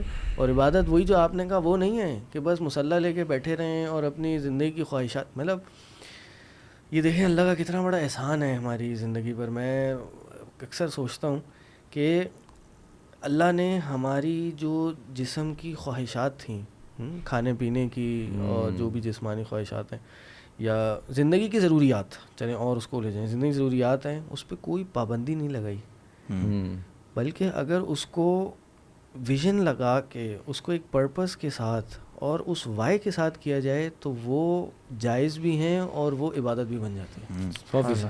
یعنی اگر اللہ کہہ دیتا بھائی یہ نہیں کھانا, مطلب اللہ کہتا ہے کہ بھائی یہ چیز نہیں کھانی, وہ نہیں کھانی, اگر بہت سی جو حلال آج چیزیں ہیں وہ اللہ کہتا کہ بھائی نہیں کھانی, تو ہمارے پاس کیا رائٹ تھا, ہم کیسے کھا سکتے تھے. اس میں شیخ رمضان کے حوالے سے ایک مثال اگر موقع دیں تو میں ایڈ کر دوں اس میں, جسے کہتے ہیں واقعی سبحان اللہ حیرانی ہوتی ہے.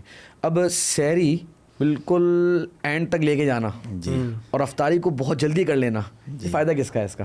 اس میں انسان کا فائدہ ہے, اور نفس چاہتا بھی ایسے ہی ہے کہ سحری بالکل اذان جسے کہتے ہیں نا, ہمارے جو اذان ہو رہی ہوتی ہے وہ کہہ رہے تھے کھا لو, اور جناب کب پکڑے بیٹھے انتظار کرتے ہیں کہاں, وہ جو اذان ہونے میں 2 منٹ ہے, جا کے 2 گلاس چھوٹے تھے نا تو وہ ہم لوگ سردیوں کے روزے ہوتے تھے زمانے, تو والدہ ہماری جو ہے نا وہ ہم لوگ سحری کر کے نا رضائی میں بیٹھ جاتے تھے فوراً, تو جیسی اذان آتی تھی والدہ آتی جلدی سے 2 گھونٹ پی لو پانی کے, اذان ہو رہی ہے. جی.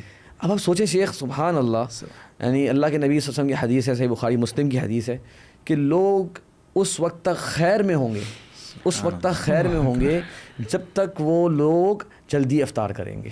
بخاری مسلم کے الفاظ ہیں, ما عجل الفطرہ, یعنی اس کو خیر کی علامت کہہ دیا, جو کہ ہمارا اور آپ کا نفس جیسے ہم نے کہا نا کہ وہ چاہتا ہے اس کام کرنا. اچھا اب سحری کے بارے میں دیکھیں, اللہ تعالیٰ فرما رہے ہیں وَكُلُوا وَاشْرَبُوا, اور کھاؤ اور پیو, حَتَّى يَتَبَيَّنَ لَكُمُ الْخَيْطُ الْأَبْيَضُ مِنَ الْخَيْطِ الْأَسْوَدِ, یعنی کہ رات بالکل ختم ہو جائے اور صبح کی روشنی پھوٹ پڑے نا, اس وقت تک خوب کھاؤ پیو. سبحان اللہ, یعنی اینڈ ٹائم تک کھانا پینا, بالکل وقت ختم ہونے سے پہلے تک کھانا پینا یہ عبادت ہے.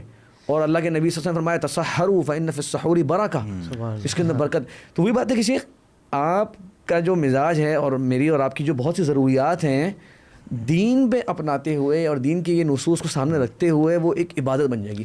میں یہ کہہ رہا ہوں شیخ, کیونکہ آپ نے نوٹ کیا ہوگا آج کل ہمارے یہاں کہیں نہ کہیں افطار ڈنرز کا ماحول بن جاتا ہے, تو لوگ کہتے ہیں یار ابھی کیا کھانا ہے, آگے پارٹی ہے نا تو 8 بجے وہیں پہ کھائیں گے سیدھا, تاکہ وہ بھوک نہ مر جائے. ایک کانسیپٹ ہوتا ہے. دیکھیں آپ اس فضیلت سے محروم ہو گئے یہ وجہ سے, کچھ جگہ ایسی یہ مائنڈ سیٹ ہوتا ہے. اچھا سحری میں آپ بہت نوٹ کریں گے بھائی ہم تو 12 بجے کھا لیتے ہیں, صبح تو اٹھا نہیں آتا, جائے گا. اور پھر کیا ہوتا ہے کبھی کبھی دن کے 12 بجے جو ہے نا وہ آپ کی حالت خراب ہو جاتی ہے, کیونکہ روزے میں 6 گھنٹے باقی رہتے ہیں, آپ بولتے ہیں یا اللہ 6 گھنٹے. اگر آپ بالکل سحری کے اینڈ تک کھا ہی لیتے, سکون سے روزہ بھی گزر جاتا آپ کا, عبادت کی عبادت بھی ہو جاتی. یعنی اس پر اعتراض نہیں بنتا, ہاں اس پر اعتراض نہیں بنتا کہ آخری وقت تک کھاتے رہیں آپ. دیکھیں بلکہ یہ تو شیخ یعنی روزے کے لیے افطار اور سحر تو ایک اوکیجنل کھانا ہے نا آپ, یہ یعنی یہ تو مطلوب بھی ہے شریعت کے. عمومی کھانا اگر آپ کھا رہے ہیں اور اس میں وہ نبی صلی اللہ علیہ وسلم کی حدیث آپ بہتر جانتے ہیں کہ جو مومن قوی جو ہے وہ بہتر ہے مومن کمزور مومن سے. ٹھیک ہے, وجہ کہ اس نے اپنے اندر اتنی طاقت رکھی ہے کہ وہ اللہ کی عبادتوں میں وقت صرف کرتا ہے. اور آپ کی اس بات سے شیخ ہم ایک اگر نوجوان ہمیں سن رہا ہے, اس میں بولیں یار آپ اسپورٹس ایکٹیویٹیز میں جو ہے نا اپنے آپ کو مصروف رکھو, وہ بولے گا شیخ آپ تو مجھے نصیحت کریں کچھ پڑھو, ایڈمیشن لے لو, آپ کہہ رہے ہیں یہ بھی کر لو. آپ اس کو شیخ ایک عالم دین ہونے کے ناطے ہمیں ہر بندے کو اس کے ڈومین میں اور اس کے جو ایریا آف انٹرسٹ ہے اس میں بھی رہنمائی دینے کی ضرورت ہے. آپ اس سے بولیں آپ کو 2 بڑے فائدے ہوں گے. ماشاءاللہ سوئمنگ کرتے ہیں شیخ, ماشاءاللہ کام کی مثال ہے, دیکھیں نا زبردست عبادت کرنے میں, اور رول ماڈل کے ساتھ پیش کرتے ہیں مزید, بولے دیکھو ان جیسے بنو. جی ان کو بٹھایا اسی لیے. اب آپ دیکھیں شیخ 2 باتیں آپ کو بتائیں گے اس کو. ایک آپ اس کو بتا رہے ہوں گے کہ یار سب سے بڑی بات کہ آپ کو وہ بری کمپنی سے, برے خیالات سے, برے معاملات سے روکے گی. نمبر 1 بہت بڑا فائدہ ہے, اور آج کے زمانے میں تو بہت بڑا فائدہ. دوسرا یہ کہ جس طرح آپ نے بتائی ماشاءاللہ کہ اگر آپ یہ نیت کر لو کہ میں اس کو حاصل کرنے سے اپنے آپ کو مضبوط رکھوں گا, فٹ رکھوں گا, کیا پتا کوئی وقت جہاد آ جائے, کیا پتا اسلام کو میری نصرت کی ضرورت پڑ جائے, تو ایسا نہ ہو کہ میں جو ہے بھاگنے کم از کم انسان جو ہے. اس کے علاوہ روزمرہ بھی جو ہے, روزمرہ ہم نمازیں پڑھتے ہیں, کتنے لوگوں کو ہم دیکھتے ہیں کہ وہ زمین پہ سجدہ نہیں کر پاتے, فرش پہ بیٹھ نہیں پاتے, کرسیوں پہ. ہاں بالکل. تو انسان کہ میں اپنے جسم کو موومنٹ میں رکھوں, اور اللہ تعالیٰ نے جسم ہمارا رکھا ہی ایسے کہ آپ اس کو بٹھا دیں یہ بیٹھ جائے گا, آپ اس کو حرکت میں رکھیں تو یہ حرکت میں رہے گا. تو یہ روزمرہ کی چیز ہے کہ انسان کا کیا, مثال کے طور پر مجھے ٹریول کرنا ہے علم کے لیے, جو ہے مجھے ایک اپنے گھر سے وہاں تک جانا ہے, میں پیدل چلا جاؤں, اب وہ ثواب بھی مل رہا ہے اور ساتھ ساتھ جسم بھی مضبوط ہو رہا ہے. اب تو یہی بات کہ یہ جو مقصد, یہ عبادت کا جب تصور اتنا وسیع ہو جاتا ہے کہ اللہ تعالیٰ نے کس جگہ پہ, یعنی کوئی موقع ایسا چھوٹا ہی نہیں نا کہ میں بس اپنی نیت کی اصلاح کر لوں, اپنے اس مقصد, اپنے اس قصد کو ذہن میں لے آؤں.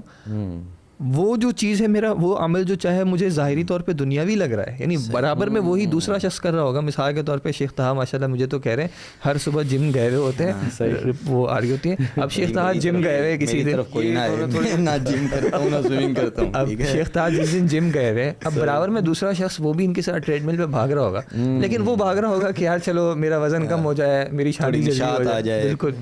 اور شیخ جو ہے وہ انشاءاللہ اس نیت سے بھاگ رہے ہوں گے کہ بروج کو بھی ساتھ لے کے. سبحان اللہ, یہ کبھی کبھی جسے کہتے ہیں اللہ کی توفیق کی ہوتی ہے شیخ. ڈاکٹرز اگر کسی کو بولیں کہ جناب آپ کے لیے جو صبح فجر کے وقت کی جو ہوا ہے نا, فریش ایئر, آپ کے جسم کو اس کی بڑی ضرورت ہے, تو شاید وہ اس وقت اٹھے بھی اور 20 منٹ کے لیے باہر واک کرنے بھی جائے, سمجھ بھی آ جائے گی. اور وہی اگر انسان سوچتا ہے میں فجر کی نماز ہی پڑھ لوں گا, اور کوئی بات نہیں, ثانوی طور پہ ان فوائد کو بھی سامنے رکھ لیں انسان کہ صبح میں مطلب واک بھی میری ہو جاتی ہے الحمدللہ, اور فجر کی نماز پڑھتا ہوں پہلے, پھر میں واک بھی کر لیتا ہوں. تو اس کو اگر سیکنڈ کے اندر وہ کر لے تو اس میں کوئی منع بھی نہیں, وہ فائدہ بھی حاصل ہو جائے گا دنیا کے اندر انسان کو, دنیائی فائدہ بھی ہو جائے گا اور اللہ کی رضا بھی حاصل ہو جائے گی. سبحان اللہ, نیت کی توفیق کی بات ہے شیخ. یہ ایک میرا سوال ہے کہ آج کل ہم کچھ موٹیویشنل اسپیکرس کو اس طرح سنتے ہیں, چاہے ان کا دینی رجحان بھی کیوں نہ ہو, وہ لوگوں کو اس چیز پہ ابھارتے ہیں کہ بھائی زندگی میں اپنا جو ہے نا اپنا مقصد تلاش کرو. اور ان کی بات سے ایک اس طرح کا محسوس ہو رہا ہے کہ بھائی ہر کسی کا زندگی کا مقصد الگ الگ ہے, کہ بھائی آپ کا پرپس جو ہے وہ اس کے پرپس سے الگ ہوگا. آپ نے اپنا جو ہے ایک وہ ڈھونڈنا ہے کہ یار اپنی دنیا بنانی ہے, اپنی وہ چیک کرنی ہے کہ یار آپ کس مقصد کے لیے پیدا کیے گئے. تو اس بات میں کس حد تک آپ کو محسوس ہوتا ہے کہ یار واقعتاً سچائی ہے, یا مقصد بنیادی طور پہ سب کا ایک ہی ہے, اس مقصد تک پہنچنے کے راستے الگ الگ ہو سکتے ہیں؟ میرے خیال سے شیخ اگر زیادہ اگر بات کر رہے ہیں کہ ایک بندہ ایک رہنمائی لوگوں کو کر رہا ہے نا, تو اسے آپ صلی اللہ علیہ وسلم کی زندگی کو ضرور دیکھنا چاہیے.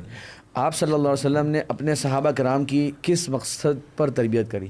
کیا ہمیں آپ صلی اللہ علیہ وسلم کی سیرت طیبہ سے اس طرح کی باتیں ملتی ہیں کہ آپ اپنے صحابہ کرام کو اس طرح کی باتوں پہ ترغیب دیا کرتے تھے, یا اس طرح کا سوچیں آپ.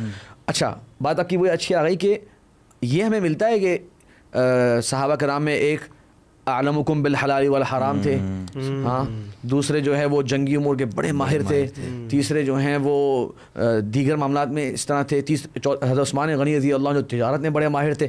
اچھا ان میں آپ کو ڈائیورسٹی نظر آئے گی سب میں, لیکن آپ نوٹ کریں تو سب کے سب لگتا ہے جیسے کہ یار ایک ہی, جسے کہتے ہیں نا موتی جسے کہتے ہیں, آپس میں آپ نے جڑے ہیں, ہار کے موتی, ایک ہی ہار کے جو سارے کے سارے موتی ہیں, کہ سب کی زندگی میں آپ کو لگے گا کہ دین کے لیے وہ ہر وقت ریڈی ہیں. آج شیخ ہم لوگوں نے تراویح کے اندر سورہ توبہ الحمدللہ مکمل کری, تو اس کے آخر میں شیخ وہ جو آیاتیں تھیں, تو درس قرآن آپ کو پتہ ہے تھوڑا سا ہوتا ہے تراویح کے بعد, تو وہ میں آپ سے بات کر رہا تھا کہ وہ اس کا حق تو ادا نہیں ہو پاتا. یہ آیت میں نے آج بات کرنی تھی, میں نے کری نہیں, تو چلیں کوئی مناسبت ہلکی سی آ گئی. سوچیں شیخ ایک منٹ کے لیے آپ, وہ جو قرآن کی آیت ہے وَعَلَى الثَّلَاثَةِ الَّذِينَ خُلِّفُوا, یہ جنگ تبوک ہے شیخ. آپ صلی اللہ علیہ وسلم نے اعلان کر دیا کہ سب نے جانا ہے. مدینہ سے تبوک شیخ صاحب آج 750 یا 800 کلومیٹرز کا راستہ ہے, کلومیٹرز کا, اور یہ سخت گرمی کے دن تھے. 30,000 کا لشکر لے کر آپ صلی اللہ علیہ وسلم جو ہے وہ تبوک جا رہے ہیں. 3 صحابہ کرام پیچھے رہ گئے, 3 صحابہ کرام, کعب بن مالک, ہلال بن امیہ, اور میرے خیال سے مرہ بن کعب. 3 صحابہ کرام پیچھے رہ گئے, تینوں انصار میں سے تھے. عظیم صحابہ کرام ہیں, جسے کہتے ہیں ان کی قربانیاں, ان کی زندگیاں, اور وہ بھی جسے کہتے ہیں اب جائیں کل چلیں گے, یہ والی باتیں جو ہم نے پڑھتے ہیں واقعی. اب تھوڑا سا سوچے ذرا ایک منٹ کے لیے, اللہ تعالیٰ نے ان کے بارے میں کیسے ذکر فرمایا, حتیٰ اذا ضاقت علیہم الارض بما رحبت, زمین اپنی وسعت کے باوجود ان پر تنگ ہو گئی. سوچیں آپ. اور وظنوا الا ملجأ من اللہ الا الیہ, ان کو پتہ چل گیا کہ اب جو ہے اللہ تبارک و تعالیٰ سے بچنے کا کوئی اور حل نہیں ہے سوائے یہ کہ اللہ کی طرف ہی رجوع کر لیا جائے. ثم تاب علیہم لیتوبوا, پھر اللہ تبارک و تعالیٰ نے ان کی توبہ قبول فرما لی, اور ان اللہ هو التواب. اچھا شیخ آپ سوچیں ان سے ڈیمانڈ کیا تھی؟ اپنی جان نچھاور کرنے کا وقت آیا تھا اسلام کے لیے اور اس پہ جانا تھا ضروری, اور نہیں گئے.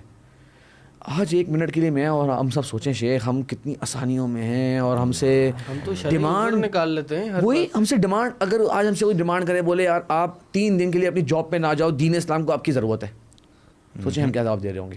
3 دن دکان نہیں کھولو اپنی, 3 دن زندگی کی چھوڑ دیں, 3 دن تک جو ہے دکان نہیں کھولو, آپ کو دین اسلام کو آپ کی ضرورت ہے کہ آپ چاہیے, ہم کیا کریں گے؟ ہم سوچیں ذرا 1 منٹ کے لیے. تو پوائنٹ کیا کہ شیخ صحابہ کرام کی ٹریننگ اور صحابہ کرام کی تربیت کیسی ہوئی تھی, سب کچھ اپنا سب کچھ چھوڑ کے, اپنی تمام فیلڈ چھوڑ کے, اپنے تمام سب کچھ, جب وقت آیا دین اسلام کو آگے رکھنے کا اور اس کے لیے قربانی دینے کا تو سب سامنے تھے, اور اگر دین سے کوئی وجہ سے وہ رہ گئے تو اللہ تبارک و تعالیٰ نے ان کی توبہ کا ذکر فرمایا اور ان کی دل کی کیفیت کا ذکر فرمایا, کس طرح سے وہ محسوس کر رہے تھے کہ ہم سے کتنی بڑی غفلت ہو گئی. میں اس آیت کو پڑھ کے ایک بات سوچتا تھا, پتہ ہے وہ کیا تھا شیخ؟ وہ یہ تھا کہ آپ صلی اللہ علیہ وسلم کو اپنے صحابہ کرام پہ کتنا ناز تھا شیخ, سبحان اللہ, اور کتنا اعتماد تھا. منافقین آئے بہانے کرتے گئے, اللہ کے نبی صلی اللہ علیہ وسلم نے ان کی تو دیکھا بھی نہیں, صحیح ہے جانے دو ٹھیک ہے, بلکہ خوشی مسکرا کے, ہاں بالکل ہمارے لوگ ہی نہیں, ان سے تو ایکسپیکٹیشنز ہی نہیں تھی, یہ تو لوگ ہی نہیں ہیں ہمارے. میرے وہ 3 کہاں ہیں, کہا کیا ہو گیا یا رسول اللہ؟ کچھ نہیں ہو, بس 50 دن تک بائک آؤٹ کیا تھا ہم نے شیخ. اور وہ جو ان کی بات آتی ہے کہ جب توبہ کی آیت, شیخ وہ پورے صحیح بخاری میں تفصیل سے وہ روایت موجود ہے, سبحان اللہ کی توبہ کی. ایک بات میں تھوڑا سا ذکر کرنا چاہوں گا, ابھی حال میں کسی نے یہ پوائنٹ ریز کیا تھا کہ یہ جو آپ نے ساری باتیں ذکر کی, یہ 3 بھی اور اس کے علاوہ باقی بھی جو تھے, یہ کوئی پیڈ امپلائیز نہیں تھے. جی ایسا نہیں تھا کہ ان کو نبی صلی اللہ علیہ وسلم کی طرف سے ہائر کیا گیا تھا, کہ یہ سب والنٹری کام ہو رہا تھا. جی جی جی ہم آج دیکھتے ہیں ہمارے یہاں پہ جیسے کسی ادارے میں جو والنٹیئرز آ رہے ہوتے ہیں, ان پہ ادارے والوں کو بھروسہ نہیں ہوتا کہ بھئی کام آئے گا, ان کو ذرا سے کوئی کچھ آنا ہے, انہیں بھاگ جانا ہے. تو وہ سب کچھ یہ جو کر رہے تھے یہ اس نیت سے کر رہے تھے میری آخرت لگی ہوئی ہے لائن پہ, بالکل میرا پرپز آف لائف یہ ہے. اور اللہ تعالیٰ نے وہی سورہ توبہ کے آخر میں بھی جو آیتیں ہیں اس میں اللہ تبارک و تعالیٰ کو اپنے بندوں اماموں سے کتنی محبت ہے شیخ. ان اللہ اشترا من المؤمنین انفسهم واموالهم بان لهم الجنہ. خریدنے والا اللہ تبارک و تعالیٰ ہے. اللہ تعالیٰ نے ایمان والوں سے ان کی جان, ان کے مال کو خرید لیا, اور آخر میں آتا ہے کہ فاستبشروا ببیعکم الذی بایعتم بہ. سوچے, خوش ہو جاؤ تم اس خرید پر, اور خوش ہو جاؤ اس ٹرانزیکشن کے اوپر.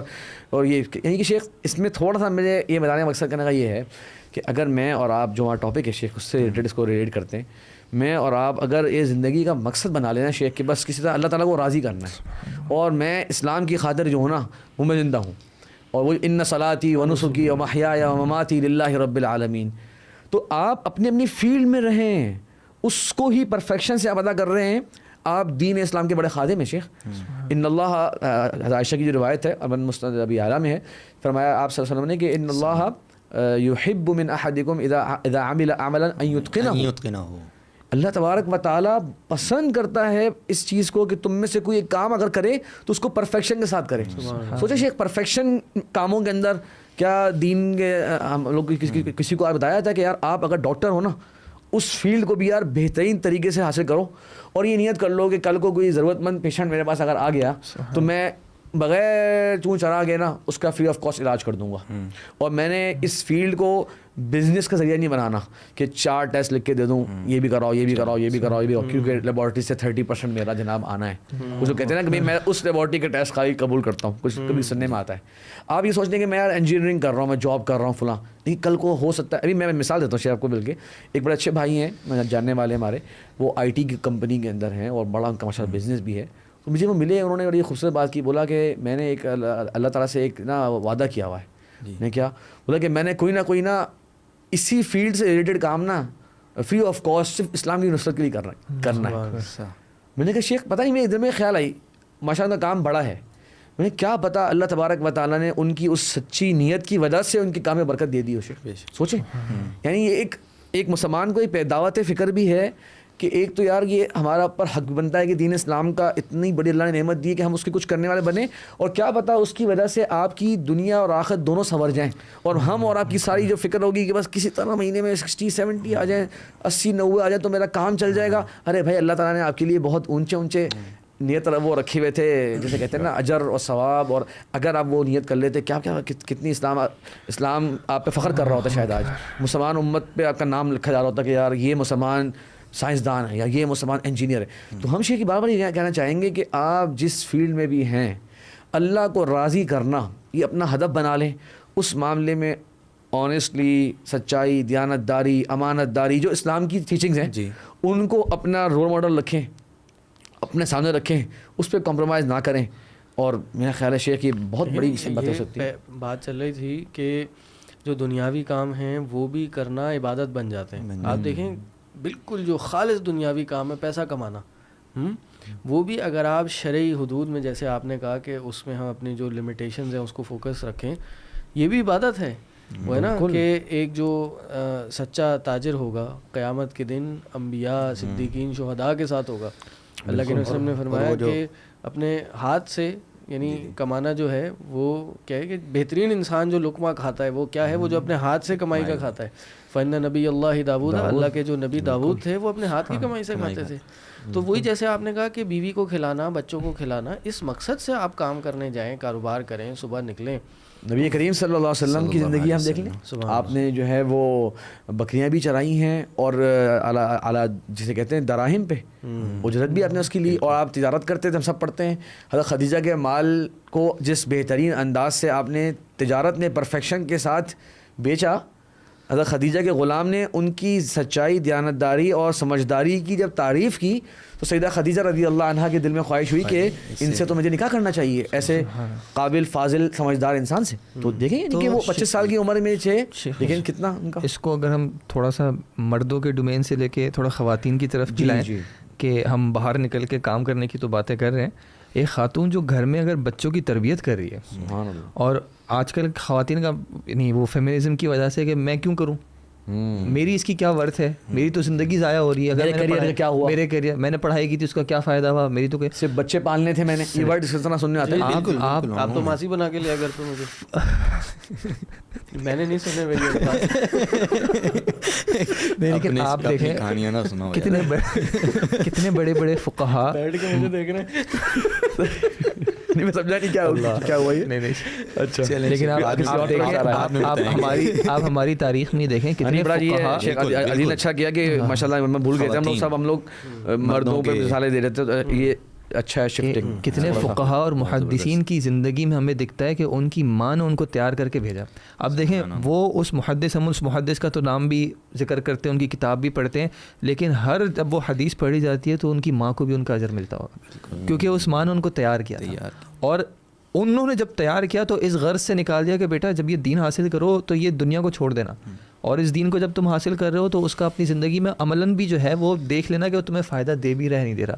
تو ایک عورت آج جو گھر میں اگر تربیت بھی کر رہی ہے, گھر والوں کا خیال بھی کر رہی ہے, تو وہ بھی اپنی نیت اگر یہ رکھ لیتی ہے کہ اس کے ذریعے میں اللہ کی رضا حاصل کر رہی ہے. اور یہ صرف ایک محدث کی بات نہیں ہے, بہت سے محدثین ہمیں بھائی ملتے ہیں, بھائی بہنیں ملتی ہیں. یہ جو محمد بن سیرین ہیں رحمہ اللہ, ان کی بہن تھی حفصہ بنت سیرین رحمہ اللہ, اور اسی طرح اور ہمیں کئی محدثین ملتے ہیں.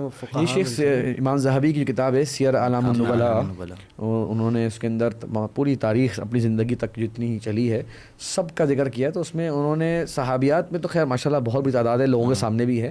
اس کے بعد بھی کچھ میں تعداد کی میں نے پڑھی تھی, میں بھول رہا ہوں, کچھ 600 یا اس سے بڑی تعداد کے اندر امت کی صالحات, عالمات, فاضلات سے بڑی تعداد انہوں نے ذکر کری. کسی نے کوئی امت کے جو محدثات ہیں نا ان کا تذکرہ جمع کیا, تو انہوں نے کہا یار ایک والیوم بنے گی, 600-700 پیج کی کتاب بنے گی. کہ جب میں جمع کرنے بیٹھا ان کا تذکرہ تو بھائی 7-8 والیومز کی کتاب بن گئی ان کے تذکرے پہ جو تاریخ میں ملتا ہے. تو یعنی یہ جیسے انہوں نے کہا کہ بھائی آج کی تاریخ میں ہم کیپٹلسٹک مائنڈ سیٹ کے ساتھ آ گئے ہیں کہ نہیں یار جب عورت کام کرے گی تو وہ کامیاب ہے, یا کامیاب عورت وہ ہے کہ جو کریئر اپنا ہے. اصل مقصد ہم اگر دینی نقطہ نگاہ کو دیکھیں تو کامیاب عورت وہ ہے. اللہ کے نبی وسلم کی حدیث کہ وہ عورت صلت خمسہا, جس نے اپنی 5 نمازیں پڑھ لی, وسامت شعرہا, جس نے رمضان کے روزے رکھ لیے, واطاعت بعلہا, اس نے اپنی شوہر کی اطاعت کر لی. مطلب یہ تین چیزیں ہیں, 4 چیزیں, اور اپنی شرمگاہ کی حفاظت کر لی, تو کیا ہے جنت کے جس دروازے سے وہ داخلہ چاہے اس کو مل جائے گا. یعنی ہم مردوں کو نہیں ہے بھائی. کامیابی کیا ہے؟ کامیابی اور کیا چاہیے آپ کو؟ کامیابی کیا ہے؟ یعنی اگر شوہر بیوی کو مانے اور یہ صرف یہ کام کر لینا تو یہ شوہر کے لیے نہیں ہے, یہ اتنی بڑی خوشخبری اور اتنا بڑا کہتے ہیں نا گولڈن اپرچونٹی, یہ خاتون کے لیے ہے. پھر اس کی ماں اس کے پیروں پر جنت رکھ دی گئی ہے. پھر وہ جو اولاد پیدا کرتی ہے اس کے بعد جو مزید اس سے اولاد ہوتی ہے سارے ثواب اس کو مل رہے ہیں. یعنی اور اکثر شیخ ہمیں دیکھا گیا ہے کہ گھروں کے اندر بچوں کو بہت سی مائیں جو ہیں وہ دعائیں سکھا دیتی ہیں, نماز سکھا دیتی ہیں, قرآن سکھا دیتی ہیں. ہمارے شیخ سلمان الرحیلی حفظہ اللہ مدینہ منورہ میں ان کا ایک کلپ ماشاءاللہ اس میں تھا, بہت اہم کلپ تھا, وہ ہم سب کے لیے بھی ہے. انہوں نے کہا کہ خوب اہتمام کریں کہ آپ کے بچوں کو سورہ فاتحہ اور جو نماز کی ضروری دعائیں اور اذکار ہیں وہ آپ ہی سکھائیں. والدین سے کہا کیونکہ یہ بچہ 60 سال 70 سال 80 سال تک پڑھے گا, اس کا اجر لے رہے ہوتے ہیں قاری صاحب, جبکہ سورہ فاتحہ سکھانا جو ہے وہ آپ کے لیے کوئی مشکل کام نہیں. بالکل. اور وہ سورہ فاتحہ اگر صرف فرض نمازیں دیکھ لیں تو 17 رکعتیں بنتی ہیں, خالی فرض رکعتیں ایک مرتبہ. اور فرمایا اللہ کے نبی صلی اللہ علیہ وسلم من دل علی خیر فلہ مثل اجر فاعلہ, جس نے کسی کو بھلائی کی طرف دعوت دی تو اس کو بھی اتنا ہی اجر ملتا ہے جتنا کرنے والے کو ملتا ہے. تو ہم اور آپ جو ایک خیر کی بات آپ سوچیں کہ آپ نے ایک مستند بات سوچیں صرف شیئر کر دی اور وہ کہاں کہاں تک پہنچ گئی, اس پہ کتنا اجر آپ کو مل جاتا ہے. تو آپ اپنے بچوں کو اگر تیار کر رہے ہیں تو بات وہ یہ کہ ماں کا کردار یہاں پہ جب سامنے آتا ہے.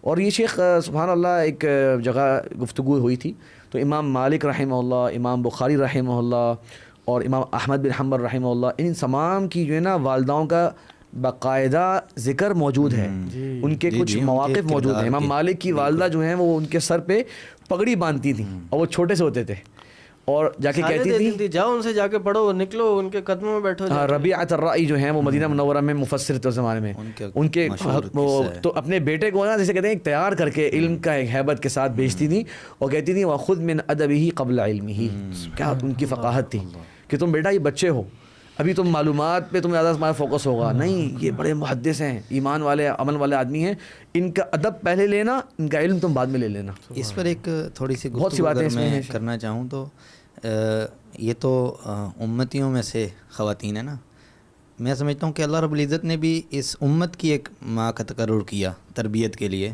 ام المؤمنین عائشہ صدیقہ, اور ان کا انتخاب کیا گیا بہت چھوٹی عمر میں. جو بعض اوقات یہ جو ملحدین قسم کے لوگ ہیں اعتراض بھی اس پر اٹھاتے ہیں کہ اللہ کے رسول کی شادی جو ہے وہ ایک کم عمر خاتون سے کی گئی. جو حکمت نظر آتی ہے واللہ اعلم, آپ بیٹھے ہیں اس پر رہنمائی کر سکتے ہیں, کہ جو امت کو علم پہنچانا تھا اللہ کے رسول کا, اس کے لیے ان کا انتخاب کیا گیا, اور واقعتاً امت کی جو ماں بنا کر جو ہے اور فقیہہ بنا کر پیش کیا گیا. اور تھوڑا سا یہ کہ ابھی تک جو میں سمجھا ہوں ہماری گفتگو سے وہ یہ کہ ایک تو ہے ہمارا جو انڈیویجول ایکٹ ہے ہمارے اپنی ذات کے لیے, عبادت, نمازیں, روزے, زکوٰۃ اور فلاں اور فلاں فلاں. ایک ہمارا ایسا ایکٹ ہے انڈیویجول ایکٹ جو مجتمع پر اثر انداز ہو رہا ہے, تو وہ بھی جو ہے پرپز آف لائف ہونا چاہیے. جیسے نبی علیہ الصلوۃ والسلام کی حدیث ہے خیر الناس من ينفع الناس, کہ سب سے بہترین انسان وہ ہے جو مجتمع کے لیے, معاشرے کے لیے بہترین ہو. اور اس میں جو آپ نے مثالیں ماشاءاللہ پیش کی ہیں, اور کسی بھی آپ جو ہے جہت میں ہوں, زندگی کے کسی بھی درجے میں بیٹھے ہوں, آپ دین کے لیے اپنی خدمات پیش کر سکتے ہیں. یعنی ابھی تو ہم نے یہ بات کی تھی نا کہ بھائی دنیا میں جس چیز کو ہم نے پرپس بنایا ہوا ہے, یعنی ایسا نہیں ہے اسلامی نقطۂ نگاہ سے اگر ہم پرپس آف لائف کو دیکھیں گے تو یہ نہیں ہے کہ جی ایکسرسائز نہیں کریں اور جی جم پیسہ نہ کمائیں اور شادی انٹرٹینمنٹ نہ کریں, یہ اس میں نہیں آتا. لیکن پرپز آف لائف ہمارا بہت بڑا ہے, اس سے بیونڈ ہے. یہ سب چیزیں عبادت بن جائیں گی اگر پرپز آف لائف ذہن میں ہوگا اور اس کو اس کے تحت کیا جائے گا. لیکن یہ مقصد نہیں ہے.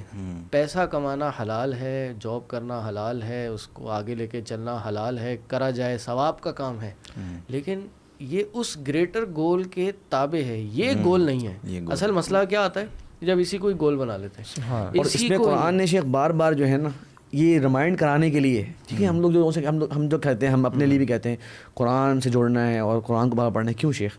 کیونکہ یہ نا چیز دنیا کیونکہ ہم ساتھ رہ رہے ہیں نا, یہ نظر آتی ہے نا تو یہ غالب ہو جاتی ہے, اور آخرت چونکہ وہ غیب ہے نا تو وہ اوجھل ہو جاتی ہے انسان سے. جب قرآن بارہ بار پڑھتا ہے نا وَمَا الْحَيَاةُ الدُّنْيَا إِلَّا مَتَاعُ الْغُرُورِ, تو دھوکے کا سامان ہے. اور سورہ یونس میں آیتیں یعنی کہ بہت عظیم تو آیتیں ہیں کہ کما ان انزلناہ من السماء فاختلط به نبات الارض, وہ پوری مثال ہے اس کے اندر, ابھی بات بھی ہو جائے گی. ہاں آخر میں اس میں کیا ہے شیخ؟ وظن اہلها انہم قادرون علیہا, لگ گیا کہ بس کھیتی تیار ہے, ہری بھری ہو گئی ہے, بس اب جناب کمانے کا وقت آیا. اتاها امرنا لیلا فجعلناها حصیدا کأن لم تغن بالامس. تو دنیا کے لیے آپ اگر ایفرٹ کرو گے نا, ایک تو یہ کہ وہ بہت وقتی ہے, دوسرا یہ کہ کیا پتا کئی سالوں کی محنت ایک سیکنڈ میں ڈوب جائے, اور آپ کو پتا تھا یہ ساری کوشش اور ایفرٹ کی دنیا کے لیے میں نے تھی, آپ کی تو آخرت کی نیت ہی نہیں تھی. تو یہ اللہ تبارک و تعالیٰ جو ہے نا بابا بس خیر و ابقا, بہترین بھی ہے اور باقی رہنے والا بھی ہے. تو سمجھدار انسان جو ہوتا ہے, آج بھی ہم لوگ کہتے ہیں یار کہ فیوچر انویسٹمنٹ کرنے کی بات کی جاتی ہے کہ یار دیکھو گے, اور آج کل یونیورسٹیز کے اندر باقاعدہ کچھ اسٹارٹنگ میں آپ جانتے ہوں گے اورینٹیشنس کے اندر سیشنس کیے جاتے ہیں, باقاعدہ بتایا جاتا ہے کہ بھائی اگلے 5-10 سال بعد کون کون سی فیلڈ جو ہیں وہ ختم ہو جائیں گی, ان کی ضرورت ہی نہیں رہے گی, تو آپ وہ پڑھو ہی نا اگر آپ سمجھدار آدمی ہو. تو لوگ ذرا یہ بڑی کرتے ہیں اسٹڈی اس کے اندر, اور بڑی جناب تحقیق کہ یار وہ چیز کرنی ہے جس کا فیوچر میں کوئی کام آئے گا. اب سبحان اللہ یہ چیز انسان اگر ہم سب, میں اپنے آپ کو بار بار باتیں سب اس طرح کی کر رہے ہیں جیسے کہ ہم سب اللہ معاف کرے کہ سب کچھ اچھا کر گئے ہیں, اللہ ہم پہ پردہ رکھے. لیکن واقعی یہ چیزوں میں شیخ اگر ساتھ سوچ لیں نا تو پھر وہ حضرت عائشہ رضی اللہ عنہ کی مثال دیکھیں شیخ. اب آپ بتائیں شیخ کسی بندے کو آپ صلی اللہ علیہ وسلم کا نام جب لیتے ہیں, ہم شاید ایک عام مسلمان بھی سنے گا نا اس کے ذہن میں ایک خاص قسم کا تصور آئے گا. اب آپ بتائیں آپ صلی اللہ علیہ وسلم ایک جنگ سے واپس آ رہے ہیں, اپنے صحابہ کرام کو کہہ رہے ہیں چلو بھائی سارے آگے بڑھ جاؤ, میں اور عائشہ ذرا آتے ہیں. ابو داؤد کی صحیح روایات ہے, سب صحابہ کرام نکل گئے, ایک پرائیویسی کا اسپیس مل گیا اپنے گھر والوں کے ساتھ, چلو عائشہ آج دوڑ لگاتے ہیں. شیخ آپ سوچیں آج کسی مولانا صاحب اگر اس طرح شاید بات بھی کر دیں گے, میں شاید بچوں نے دوڑ لگا تو ہم لوگ سمجھیں گے یار یہ پتہ کیا ہو گیا, کیونکہ ہم نے کچھ نارمل چیزوں کو بلا وجہ کے اندر وہ بنا دیا کہ یار یہ نا شاید غلط ہے یا نامناسب ہے. اس سے کیا ہوا بہت سے عام لوگوں کو بھی لگا کہ دین میں آنے کا مطلب یہ ہوتا ہے کہ کچھ اور انسان بن رہے ہو تم. اب دیکھیں کتنی اچھی کتنی خوبصورت یہ بات ہے, دوڑ لگا رہے ہیں. اور پھر ایک اور مرتبہ دوبارہ یہ کام کیا تو جس میں پہلی باری میں عائشہ رضی اللہ عنہ جیت گئی تھی, اور آپ صلی اللہ علیہ وسلم کو وہ بات یاد تھی کہ عائشہ رضی اللہ عنہ نے مجھے جو ہے نا آج کی دوڑ میں جو ہے نا وہ ہرا دیا. ہاں اگر یہ ہرا دیا کا لفظ جسے کہتے ہیں تھوڑا سا مناسب ہو, یعنی آج کی دوڑ میں عائشہ رضی اللہ عنہ جو ہے وہ آگے بڑھ گئیں, یہ ورڈ زیادہ صحیح ہوگا شاید. اور اگلی بار جو ہے آپ صلی اللہ علیہ وسلم کو یاد تھا تو اب آپ صلی اللہ علیہ وسلم نے فرمایا ہذہ بتلک, یہ آج جو ہے نا برابر ہو گیا مقابلہ, ایک دن تم آگے بڑھ گئی تھی اور آج میں جو ہے وہ آگے بڑھ گیا. اور عائشہ رضی اللہ عنہ خود یہ روایت بیان کر رہی ہیں اور اپنا جسے کہتے ہیں نا کہ سننے والوں کو آگے بتا رہی ہیں کہ اس وقت جو ہے تھوڑا سا میرا وزن بڑھ گیا تھا تو اس وجہ سے میں جو ہے نا وہ آگے نہیں بڑھ سکی. یعنی کتنی سی ایک پریکٹیکل بات نظر آتی ہے. اب ہم یہ بات کرتے ہیں کہ حبشہ کے لوگ جو ہیں وہ اپنا ایک کلچرل شو جو ہے وہ مسجد نبوی میں کر رہے ہیں. امی عائشہ رضی اللہ عنہ کہتی ہیں اللہ کے نبی صلی اللہ علیہ وسلم سے کہ مجھے یہ چیز دیکھنی ہے, مجھے یہ چیز دیکھنی ہے. اب آپ صلی اللہ علیہ وسلم کے پیچھے سوار ہو کے آپ ان کو سہارا دیے ہوئے ہیں اور بابا کہہ رہے ہیں بس کافی ہے اتنا, اور نہیں یا رسول اللہ اور دیکھنا ہے. اور یہاں پہ شارحین لکھتے ہیں کہ وہ حضرت عائشہ رضی اللہ عنہ اس سے زیادہ جو آپ صلی اللہ علیہ وسلم کا اس انداز کا جو ایک لطف اور جو قرب ملا ہوا تھا نا ان لمحات کو نہیں ضائع کرنا چاہ رہی تھی. اس سے بڑی چیز کہ وہ جو چیز دیکھ رہی ہیں, لیکن اس طرح کا جو قرب کا لمحہ تھا. لیکن آپ صلی اللہ علیہ وسلم کی دیکھیں آپ کیسی مزاج ہے. تو ہر بندہ جو ہے نا شیخ وہ آپ صلی اللہ علیہ وسلم کی زندگی سے نا وہ اپنے لیے انسپائریشن لے سکتا ہے. یہ ہم شیخ ہر مسلمان کو کہیں گے. آپ معاشرے میں کوئی بھی مثبت پروڈکٹیو اور حلال اور تعمیری کام کرنا چاہ رہے ہیں نا, آپ کو اسلام سے اس کی انسپائریشن بھی اور اس کی ڈائریکشن بھی اور اس میں کیا کیا رولز ہیں کنڈیشنز سب مل جائیں گی. شرط یہ ہے کہ آپ اس میں سنجیدہ ہوں اور آپ چاہیں کہ میں اللہ یہ کام کرنا چاہ رہا ہوں اور مقصد میرا تیری رضا ہی ہے. جس طرح عثمان غنی رضی اللہ عنہ بزنس کر رہے تھے لیکن مقصد اسلام کی بلندی تھی. جنگ تبوک کا جب موقع آیا تو سارا لشکر جو ہے انہوں نے جو ہے وہ تیار کر کے دے دیا. اور کیا نام ہے بیر روما کو جو خریدنے کا واقعہ آیا, موقع آیا, تو انہوں نے پورا جو ہے نا وہ پہلے آدھا دیا, ایک دن کے لیے دیا, پھر پورا دن دے دیا. اور اللہ کے نبی سے نے فرمایا کہ آج کے بعد جو ہے عثمان کو کچھ جو ہے نقصان نہیں پہنچائے گا جو بھی کر گئے. یعنی اتنا اسلام کے لیے کر گئے ہیں کہ اب کچھ تو سوچیں حضرت عثمان رضی اللہ عنہ نے اسلام کو کیا دیا تھا. یقیناً اخلاق, کردار, جہاد وہ بھی دیا تھا, لیکن خاص جو ان کی کوالٹی ملتی ہے ہمیں احادیث میں وہ عثمان غنی ملتی ہے نا. غنی پیسہ دیا تھا اسلام کو. کیوں؟ کیونکہ اسلام سر پہ جیسے کہتے ہیں نا سب سے زیادہ جو ٹاپ پرائورٹی پہ تھا نا ذہن میں ہر وقت, وہ اسلام تھا. یہاں پہ میں چاہوں گا کہ ایک بات جیسے آپ ذکر کر رہے ہیں الحمدللہ کہ کبھی کبھی کیا ہوتا ہے کہ ہم میں سے کچھ جو ہیں وہ اس طرح کے ایگزامپلس کو نا اپنے مقصد کی خاطر پک کر لیتے ہیں کہ بھائی دیکھیں چونکہ وہ پیسوں میں کیے ہوئے تھے تو میں بھی جو ہے اپنا اسی طرح سروس کر دینا چاہتا ہوں. تو یہاں پہ ہمیں چاہیے کہ ہر شخص جو ہے وہ اپنا ایک تھوڑا سا ٹیسٹ یہ رکھے کہ ٹھیک ہے جیسے آپ نے کہا کہ ہر فیلڈ میں جو ہے یعنی اکثریت فیلڈز ایسی ہیں جہاں پہ اسلام کی خدمت کی جا سکتی ہے, لیکن میں واقعتاً اسلام کی خدمت کر رہا ہوں یا میں کہیں اسلام کی آڑ میں اپنے مقاصد پورے کرنے کی کوشش کر رہا ہوں. تو انسان یہ دیکھ لے کہ یار اگر دین کی ضرورت ہوگی تو کہ میں چھوڑنے کو تیار ہوں یا نہیں. جیسے ہم نے پیسے کی بات کی, عثمان رضی اللہ عنہ کو اللہ نے بے تحاشا دیا تھا, جب دین کی ضرورت آئی تو انہوں نے پھر بہایا ہے. تو اگر اللہ مجھے پیسے میں نے ارادہ کیا کہ میں بزنس کروں گا, بزنس کے ذریعے میں عبادت کروں گا, اسلام کی خدمت کروں گا, پھر جب دین کو پیسوں کی ضرورت آئی تو کیا وہ مجھے دیتے ہوئے کوڑ تو نہیں ہوتی کہ یار کیوں میرے جا رہے ہیں. تو جو بھی فیلڈ میں ہم کریں نیت خالص یہی رہے کہ اگر اسلام کو ضرورت پڑتی ہے کل کو تو میں اس کو چھوڑنے کے لیے تیار ہوں, چھوڑنے کے لیے تیار ہوں, یا جو اسلام کے پروجیکٹس کل کو وہاں آتے ہیں میں اس میں اس کو باقاعدہ انویسٹ کروں گا اور باقاعدہ جیسے کہتے ہیں نا اپنی ذہن میں رکھوں گا کہ کس طرح سے میں اسی کے اندر. جیسے آپ نے ایک ڈاکٹر کی مثال دی تھی کہ ایک شخص ڈاکٹر بنتا ہے اس نیت سے, یعنی اس ہاتھ ہو ٹھیک ہے کمائی بھی کرنی ہے. اب کل کو کوئی ایسی صورتحال آتی ہے جہاں پہ مسلمانوں کو میرے اس علم کی جو فن مجھے ملا ہے اس کی ضرورت پڑتی ہے تو میں تیار ہوں کہ بھائی میں مسلمانوں کی حوالے سے خدمت کروں گا. پھر میں وہاں پہ جا کے نہیں پھر مسلمانوں کا فائدہ اٹھاؤں. پھر وہ ایک اچھے جسے کہتے ہیں نا پھر انسان پھر آزماتا ہے, آزمایا جاتا ہے. وَلَنَبْلُوَنَّكُمْ بھی تو ہے. تو آپ تو نیت کرنا بڑا آسان ہے, میں بھی بول دوں فلاں کر دوں, لیکن واقعی پھر جب آزمایا جاتا ہے نا پھر وہ جسے کہتے ہیں سامنے آ جاتا ہے کہ آپ کا مقصد پھر یہ تھا نہیں, آپ کا مقصد بلکہ یوں کہنا چاہیے کہ پرپز آف لائف میں غالباً ایک چیز آزمایا جانا بھی ہے. جو سورۃ الملک کی پہلی 2 آیتیں ہیں اگر اس میں ذرا غور کیا جائے, تبارک الذی بیدہ الملک وہو علی کل شیء قدیر, آگے الذی خلق الموت والحیاۃ لیبلوکم, جو آپ پر انعام ہو چکے اور آپ نے ایک مقصد بھی بنا لیا, پھر اس مقصد میں آپ کو آزمایا بھی جانا ہے. اگر آپ نے دین مقصد بنا لیا ہے اور یہ آپ نے مال کے ذریعے دین کی خدمت کرنی ہے, یہ مقصد آپ نے بنا لیا, اب اصل آپ کا جو آزمائش ہے اس وقت آپ کا فیصلہ ہوگا کہ واقعتاً آپ اپنے مقصد میں کھڑے بھی رہے ہیں کہ نہیں رہے. جو نبی علیہ الصلوۃ والسلام کی آپ زندگی گر پڑیں گے تو اس میں جو آزمائشیں تھیں وہ اسی لیے تھیں, صحابہ کرام کی جو آزمائشیں تھیں وہ اسی لیے تھیں کہ وہ ان کی جو وفا شعاری تھی اس کو ٹیسٹیفائی کرنا تھا کہ وہ کس قدر جو ہے اللہ تعالیٰ کے ساتھ اپنی کمٹمنٹ میں پورے اتر رہے ہیں. وہ ہے نا وَلَقَدْ فَتَنَّ الَّذِينَ مِن قَبْلِهِمْ فَلَا يَعْلَمَنَّ اللَّهُ الَّذِينَ صَدَقُوا وَلَا يَعْلَمَنَّ الْكَاذِبِينَ, کہ ہم آزماتے ہی اس لیے, فتنے میں ڈالتے ہی اس لیے تاکہ پتہ چل جائے بھائی سچا کون ہے, کون سچا ایمان لایا ہے, کون ایمان دل کی گہرائیوں کے ساتھ لایا ہے اور کون بس ایسی دیکھا دیکھی. شیخ یہ جو آپ نے بات کی میں چاہوں گا کہ یہ ہم تھوڑا سا نا اپنے ذہنوں میں بٹھائیں کہ زندگی کا جو بنیادی نیچر ہے نا وہ یہ ہے کہ یہ آزمائش ہے. جی بہت سارے لوگ ہوتے ہیں وہ چاہتے ہیں یار میں دین پہ آ جاؤں نا, میری زندگی نا پرسکون ہو جائے, یعنی میری زندگی نا اب مجھے ٹینشن نہ ہو, مجھے اسٹریس نہ ہو, مجھے پرابلم نہ ہو, میری بیوی مجھ سے خوش ہو, میرا شوہر مجھ سے خوش ہو, میرا بزنس بھی سب سیٹ چل رہا ہو. زندگی کا جو بنیادی نیچر ہے وہ اللہ تعالیٰ نے یہی رکھا ہے کہ اس میں آزمائش ہے. اب آپ دین کے راستے پہ آئیں گے تب بھی آزمائش ہے, آپ دین کے راستے پہ نہیں بھی ہوں گے تب بھی آزمائش ہے. آپ کی زندگی میں اگر آزمائش نہیں آ رہی نا تو تھوڑا پریشان ہونا چاہیے کہ اللہ نے مجھے چھوڑ تو نہیں دیا, کہیں مجھے مہلت تو نہیں دے دی. اللہ کی سنت ہے شد البلاء علی الانبیاء ثم الامثل فالامثل. جو اللہ کے زیادہ قریبی ہوتے ہیں, دین کے زیادہ ماننے والے ہیں, ان کا امتحان بھی زیادہ ہے اور بڑا شدت والا امتحان لیا. اور یہ انسان اس میں پریشان اس اعتبار سے نہ ہو, یہ اللہ تعالیٰ جیسے ایک مثال دی جاتی ہے کہ دیکھیں سونا جو ہوتا ہے جب نکلتا ہے تو وہ خلط ملط ہوتا ہے مختلف چیزوں کے ساتھ.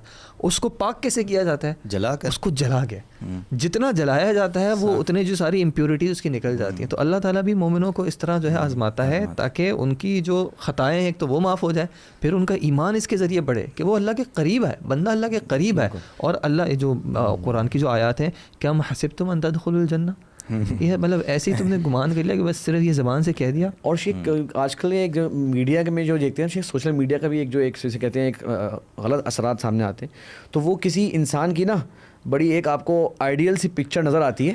تو جیسے مثال کے طور پہ ایک سیلیبریٹی ہے یا کوئی مثال کے طور پہ فنکار ہیں وغیرہ وغیرہ, تو لگتا ہے یار یہ کتنے خوش ہیں, کتنے مزہ آ رہا ہے ان کو, اور کیا زندگی ان کی سکون والی فلاں.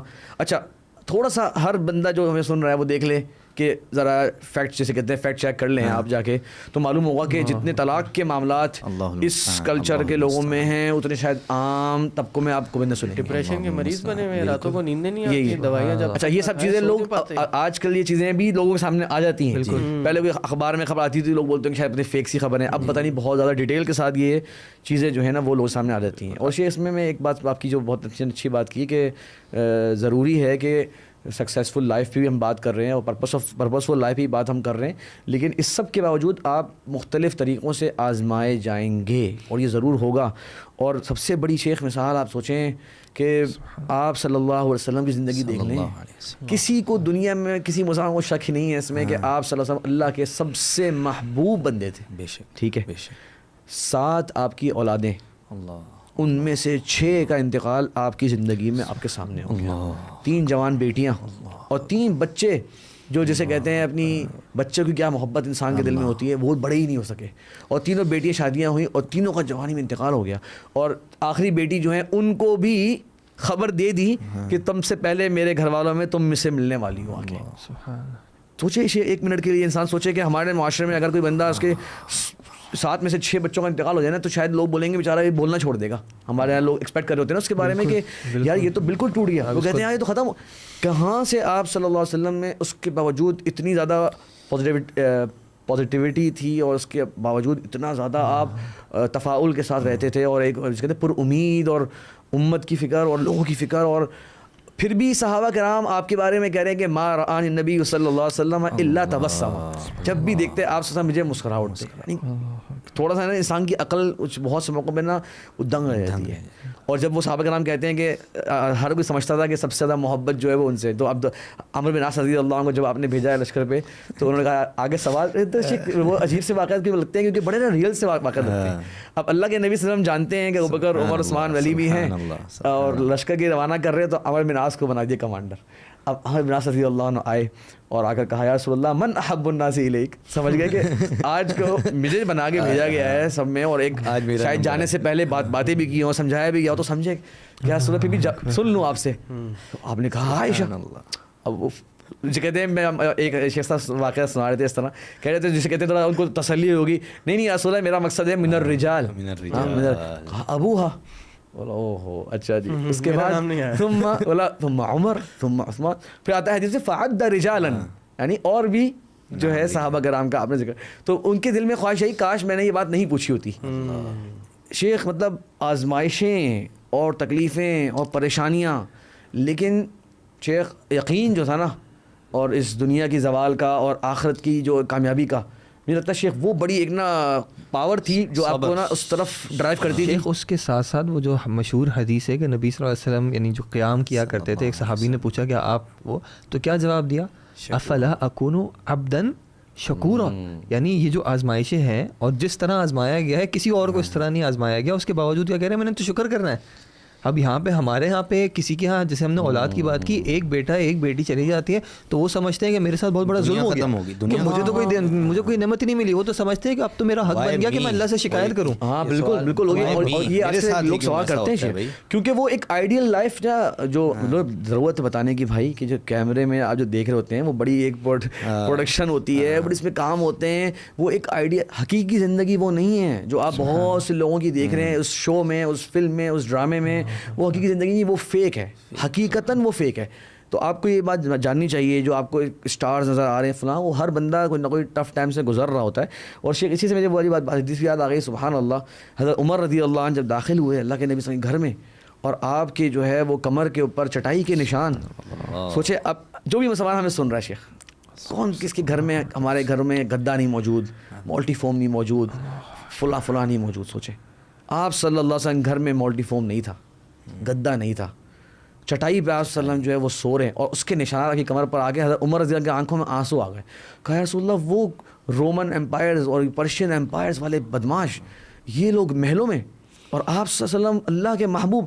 اچھا اب پوائنٹ کہنے کا کیا تھا شیخ, اب ایک جواب یہ ہوتا کہ ہم سے کوئی اگر ہم کمزور حالت میں ہوں, کوئی ہم دیکھ کے بولے, ہم کیا بولیں گے, بس یار گزر جائے گا یہ ٹائم, ہر ایک پہ آتا ہے نا, کوئی بات نہیں, ہوتا ہے زندگی میں. یہی جواب نہیں, اس طرح کی بات ہم لوگ دیتے ہیں نا. آپ صلی اللہ علیہ وسلم نے فرمایا افی شک انت یا عمر, اے عمر کیا تم شک میں پڑ گئے ہو, کیا تم اس پر راضی نہیں ہو کہ ان یکون لہم الدنیا ولنا الآخرہ, کہ ان کے لیے دنیا اور ہمارے لیے آخرت ہو. تو شیخ سبحان اللہ اب کی بہت اچھی آپ نے جزاک اللہ خیر ریمائنڈ کرا دیا. اس سے جب پرپس آف لائف ہوتا ہے نا شیخ, تو زندگی کی تکلیفیں جو ہیں نا وہ آسانیاں بن جاتی ہیں. اور واقعی یہ جو اگر کوئی مثال دینی ہو نا کہ جن کو اتنا پرپس سمجھ میں آ گیا تھا, تو اللہ کے لیے جو ہم ٹوٹی پوٹی باتیں کر رہے ہیں کوئی نہ سمجھے, یہ یقیناً آپ صلی اللہ علیہ وسلم اور آپ کے تربیت یافتہ لوگ تھے, چنے ہوئے لوگ. تبھی اللہ تعالیٰ نے شیخ اللہ کے رسول کا ورفعنا لک ذکرک, آپ کا ذکر ہم نے بلند فرمایا. اور یہ آپ صلی اللہ علیہ وسلم کے صحابہ کرام جو تھے, ان کا ذکر جو ہے نا اللہ تعالیٰ نے دنیا بلند فرمایا. شیخ کپڑے پہننے کے نہیں ہوتے تھے ان کے پاس, لیکن ایک ایک مسلمان کے دل میں آج ابوبکر, عمر, عثمان, علی, اس سب ان صحابہ کرام اور دیگر کے سب کے جو ہے نا ایک عظمت اور محبت جو ہے نا, یہ یہی ہے کہ یار یہ اللہ کے بندے بن گئے. اس حوالے سے نا مجھے ایک چیز نے مطلب بہت نا اپسیٹ کیا تھا, دکھ پہنچایا تھا. وہ سائیکالوجی کی فیلڈ میں ایک شخص ہے, میں اس کا نام لینا نہیں چاہوں گا, اس نے ایک تھیوری پیش کی تھی. وہ یہ جو کنسنٹریشن کیمپس کا معاملہ ہوا تھا, یہ جو جیوز کے حوالے سے مشہور ہے کہ جرمنی جو یہ ایڈولف ہٹلر نے قتل غارت وغیرہ کی تھی سیکنڈ ورلڈ وار میں, تو وہ شخص جو ہے ان کیمپس میں سے ان کیمپ میں تھا, ٹھیک ہے, اور اس نے وہاں پہ معاملہ اپنا گزارا, سب کچھ کیا, اور بعد میں اس نے اپنی پوری تھیوری دی. اور اس کا کہنا کیا ہے کہ وہ شخص جس کے پاس زندگی کا ایک وائے ہو نا, کہ لماذا, کیوں, وہ شخص کیسے بھی ہاؤ سے گزر سکتا ہے, کہ کیف اس کی کیسی بھی ہو. عجیب. اب دکھ اس بات کا ہے کہ ایک کافر بھی یہ چیز پہچان لیتا ہے, لیکن ایک مسلمان کو یہ بات نہیں سمجھ میں آ رہی کہ میں یہ جو سوالات کر رہا ہوں کہ میرا کیوں, بھائی تمہارا یہ وائے کلیئر نہیں ہے, تمہیں یہ بات سمجھ نہیں آ رہی کہ میرا یہ جو وجود ہے اس کا مقصد, جو ہم نے عبادت کی بات کی کہ میں کیوں مطلب میرے ایک غلام کو یہ خواہش, یعنی غلام سوال کرے مالک سے کہ بھائی میں کیوں یہ کروں. نہیں بھائی, آپ کا جو مقام ہے اس مقام کو پہچانو. اور یہ جو عبد کی بات کی, جیسے قرآن میں بھی اللہ تعالیٰ کہتے ہیں کہ عیسیٰ علیہ السلام کو اس چیز پہ آر نہیں آتی کہ وہ عبد ہو. اللہ کے نبی صلی اللہ علیہ وسلم کا تعارف کیا کہہ رہا ہے, سبحان الذی اسریٰ بعبدہ. یہ تو بندے کے لیے ایک مقام ہے, عباد الرحمن.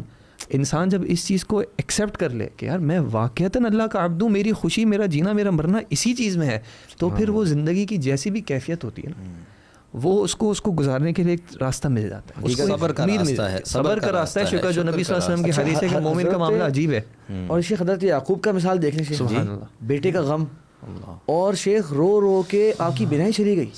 یہ ریئلٹی تھی, وہ نبی اس ٹیسٹ سے گزرے ہیں, اس کرب سے گزرے ہیں, آپ بھی کرب سے گزر رہے ہیں نا. شاید کو لگتا ہو کہ یہ نہیں انبیاء کرام کو نا کوئی خصوصی کوئی عنایت ہو جاتی ہوگی کہ وہ تکلیف محسوس نہیں کرتے. نہیں, انسانی ہونے کے ناطے وہ محسوس کرتے تھے. اور لیکن آپ دیکھیں ان کی عظمت, انما اشکو بثی وحزنی الی اللہ, یعنی وہ جو اپنے آپ کو کمزور ترین کہیں ثابت کرتے تھے نا, یہ دکھاتے تھے نا, وہ ہر ایک سے مل کے اپنے آپ کو بیچارے مزید تکلیف میں ڈال دیتے تھے, کیونکہ آپ اگلے کمزور سے ملتے ہیں, اس کے بعد دینے کے لیے کیا ہے آپ کے پاس. لیکن یار آپ تھوڑی سی ایفرٹ کر کے اللہ تعالیٰ کے سامنے وہ معاملہ رکھ دینا. تو یہ شیخ ہم لوگ آج کے زمانے میں عادت لوگوں کی ہے بہت زیادہ کہ اپنے جو مشکلات میں نا وہ لوگوں سے شیئر بہت کرتے ہیں, اور لوگوں سے کہتے بھی یار میری دعا کرنا, میرے لیے کچھ کرنا وغیرہ. نہ لوگ دعا کر رہے ہوتے ہیں, نہ کچھ کر رہے ہوتے ہیں. اور ہمارے شیخ ناصر رحمانی ایک جن بڑی زبردست نصیحت فرمائی, اور انہوں نے بڑی اچھی بات کی, ذرا چینج بھی سر ہو جائے گا. تو انہوں نے کہا کہ بہت سے لوگوں کو کچھ بھلائی ملتی ہے نا, تو جو لوگ آتے ہیں مبارکباد دینے کے لیے تو کہتے ہیں جی آپ کی دعائیں ہیں. ہاں کچھ اچھا ہوتا ہے نا, بولتے ہیں جی آپ کی دعائیں سے ہوا ہے. اور شیخ صاحب کہتے ہیں کیا پتہ زندگی میں کبھی اسے دعا ہی نہ کی ہو, یہ کیا پتہ آپ کا وہ مخالف ہو, اس آپ کے الٹا چل رہا ہو, اور آپ بلا وجہ اس نعمت کی نسبت اس مخلوق کی طرف کر رہے ہیں. آپ اس موقع پہ کہتے ہیں بھائی اللہ کا فضل ہے, اللہ کا فضل. لیکن بات بھی آ گئی شیخ, یہ اس موقع پر اللہ کا نام ذہن میں آنا بھی جو ہے نا یہ بھی اللہ کی توفیق ہے. ورنہ لوگ کیا کہتے ہیں آخر میں بیمار ہوئے ڈاکٹر کے پاس گئے, کہاں گئے, کون سے ڈاکٹر کو دکھایا, کس کو دکھایا, فلاں دکھایا, سب ختم, جواب جا رہے ہیں, پھر بولتے ہیں اب تو بھائی دعاؤں کا سہارا رہ گیا. نوٹ کریں جی جی, اس کا مطلب یہ ہے کہ اللہ تبارک و تعالی ہماری جو زندگی میں نا وہ سب سے پہلے آ نہیں رہا. جب ہم سب سے اینڈ میں ہر دنیا کے تمام مسائل پورے کر چکے, اب ہم کہہ رہے ہیں اب تو دعاؤں کا سہارا رہ گیا. اور حضرت ابراہیم علیہ السلام فرما رہے ہیں وَإِذَا مَرِضْتُ فَهُوَ يَشْفِينِ. اچھا یہاں بھی ایک شیخ ادب کی بات آ گئی, سبحان اللہ. یہ نہیں کہا کہ جب اس نے مجھے بیمار کیا تو وہی مجھے شفا دیتا ہے تو یہی عقیدہ تو یہی ہے, لیکن مرض کی نسبت ڈائریکٹ اللہ کی طرف نہیں کری ادب میں, لیکن شفا چونکہ وہ خیر ہے, بھلائی ہے, تو اس کے بارے میں یہ نہیں کہا کہ پھر وہ زبردست ڈاکٹر تھا, ماہر ڈاکٹر تھا, کمال کا علاج تھا, یا جناب جڑی بوٹیاں بڑی زبردست تھی. فَهُوَ يَشْفِينِ, وہی اللہ مجھے شفا دیتا. اور یہ قرآن میں اللہ تعالیٰ نے بیان فرمایا کہ ابراہیم علیہ السلام نے یہ بات کہی. کتنا اللہ تعالیٰ کو یعنی محبت ہے حضرت ابراہیم علیہ السلام سے, اس لیے وہ وَاتَّخَذَ اللَّهُ إِبْرَاهِيمَ خَلِيلًا, اللہ تبارک و تعالیٰ نے ابراہیم علیہ السلام کو قریب ترین دوست بنا لیا. خلہ ہوتا ہے کہ باوفا دوست, باوفا اور محبت کا اونچا درجہ ہوتا ہے نا, وہ خلہ ہوتا ہے شیخ. تو آپ صلی اللہ علیہ وسلم جو ہے اللہ کے خلیل تھے اور ابراہیم علیہ السلام جو اللہ کے خلیل تھے. یہ رتبہ دو انبیاء کرام کو جو ہے وہ ملا. اور وجہ بھی ذکر کر دیجئے آپ کہ جو آزمائشوں سے انہوں نے اپنے آپ کو گزارا, اللہ تعالیٰ کی جو ہے وہ احکامات کی پیروی کرتے ہوئے, تو یہی وجہ ہے کہ وہ اللہ رب العزت کے بات یہ ہم نبی علیہ السلام کی کر رہے تھے, اور کئی ایک آد انبیاء کی بھی کی کہ آزمائشیں ان کو محسوس نہیں ہوئیں, یا محسوس ہوئیں تو اس میں وہ غمگین ٹوٹ نہیں گئے. کیوں؟ مقصد حیات سامنے تھا. اور ہم نے صحابہ کی بھی بات کی, اگر تھوڑا سا آگے آئیں, یعنی ہم ان تابعین کو, تبع تابعین کو, محدثین کو دیکھیں کہ جن کی زندگی میں ان کا مقصد ڈیفائنڈ تھا, تو آپ دیکھیں انہوں نے کس قدر خدمات دی اپنی اس دین کے لیے, کس قدر اپنی زندگیاں وقف کر دیں. ہم امام بخاری رحمہ اللہ کو دیکھتے ہیں, ہم اسی کے امام ساتھ امام شافعی کو دیکھتے ہیں, کئی علماء کو دیکھتے ہیں جنہوں نے پوری زندگیاں اس کام کے لیے لگا دیں.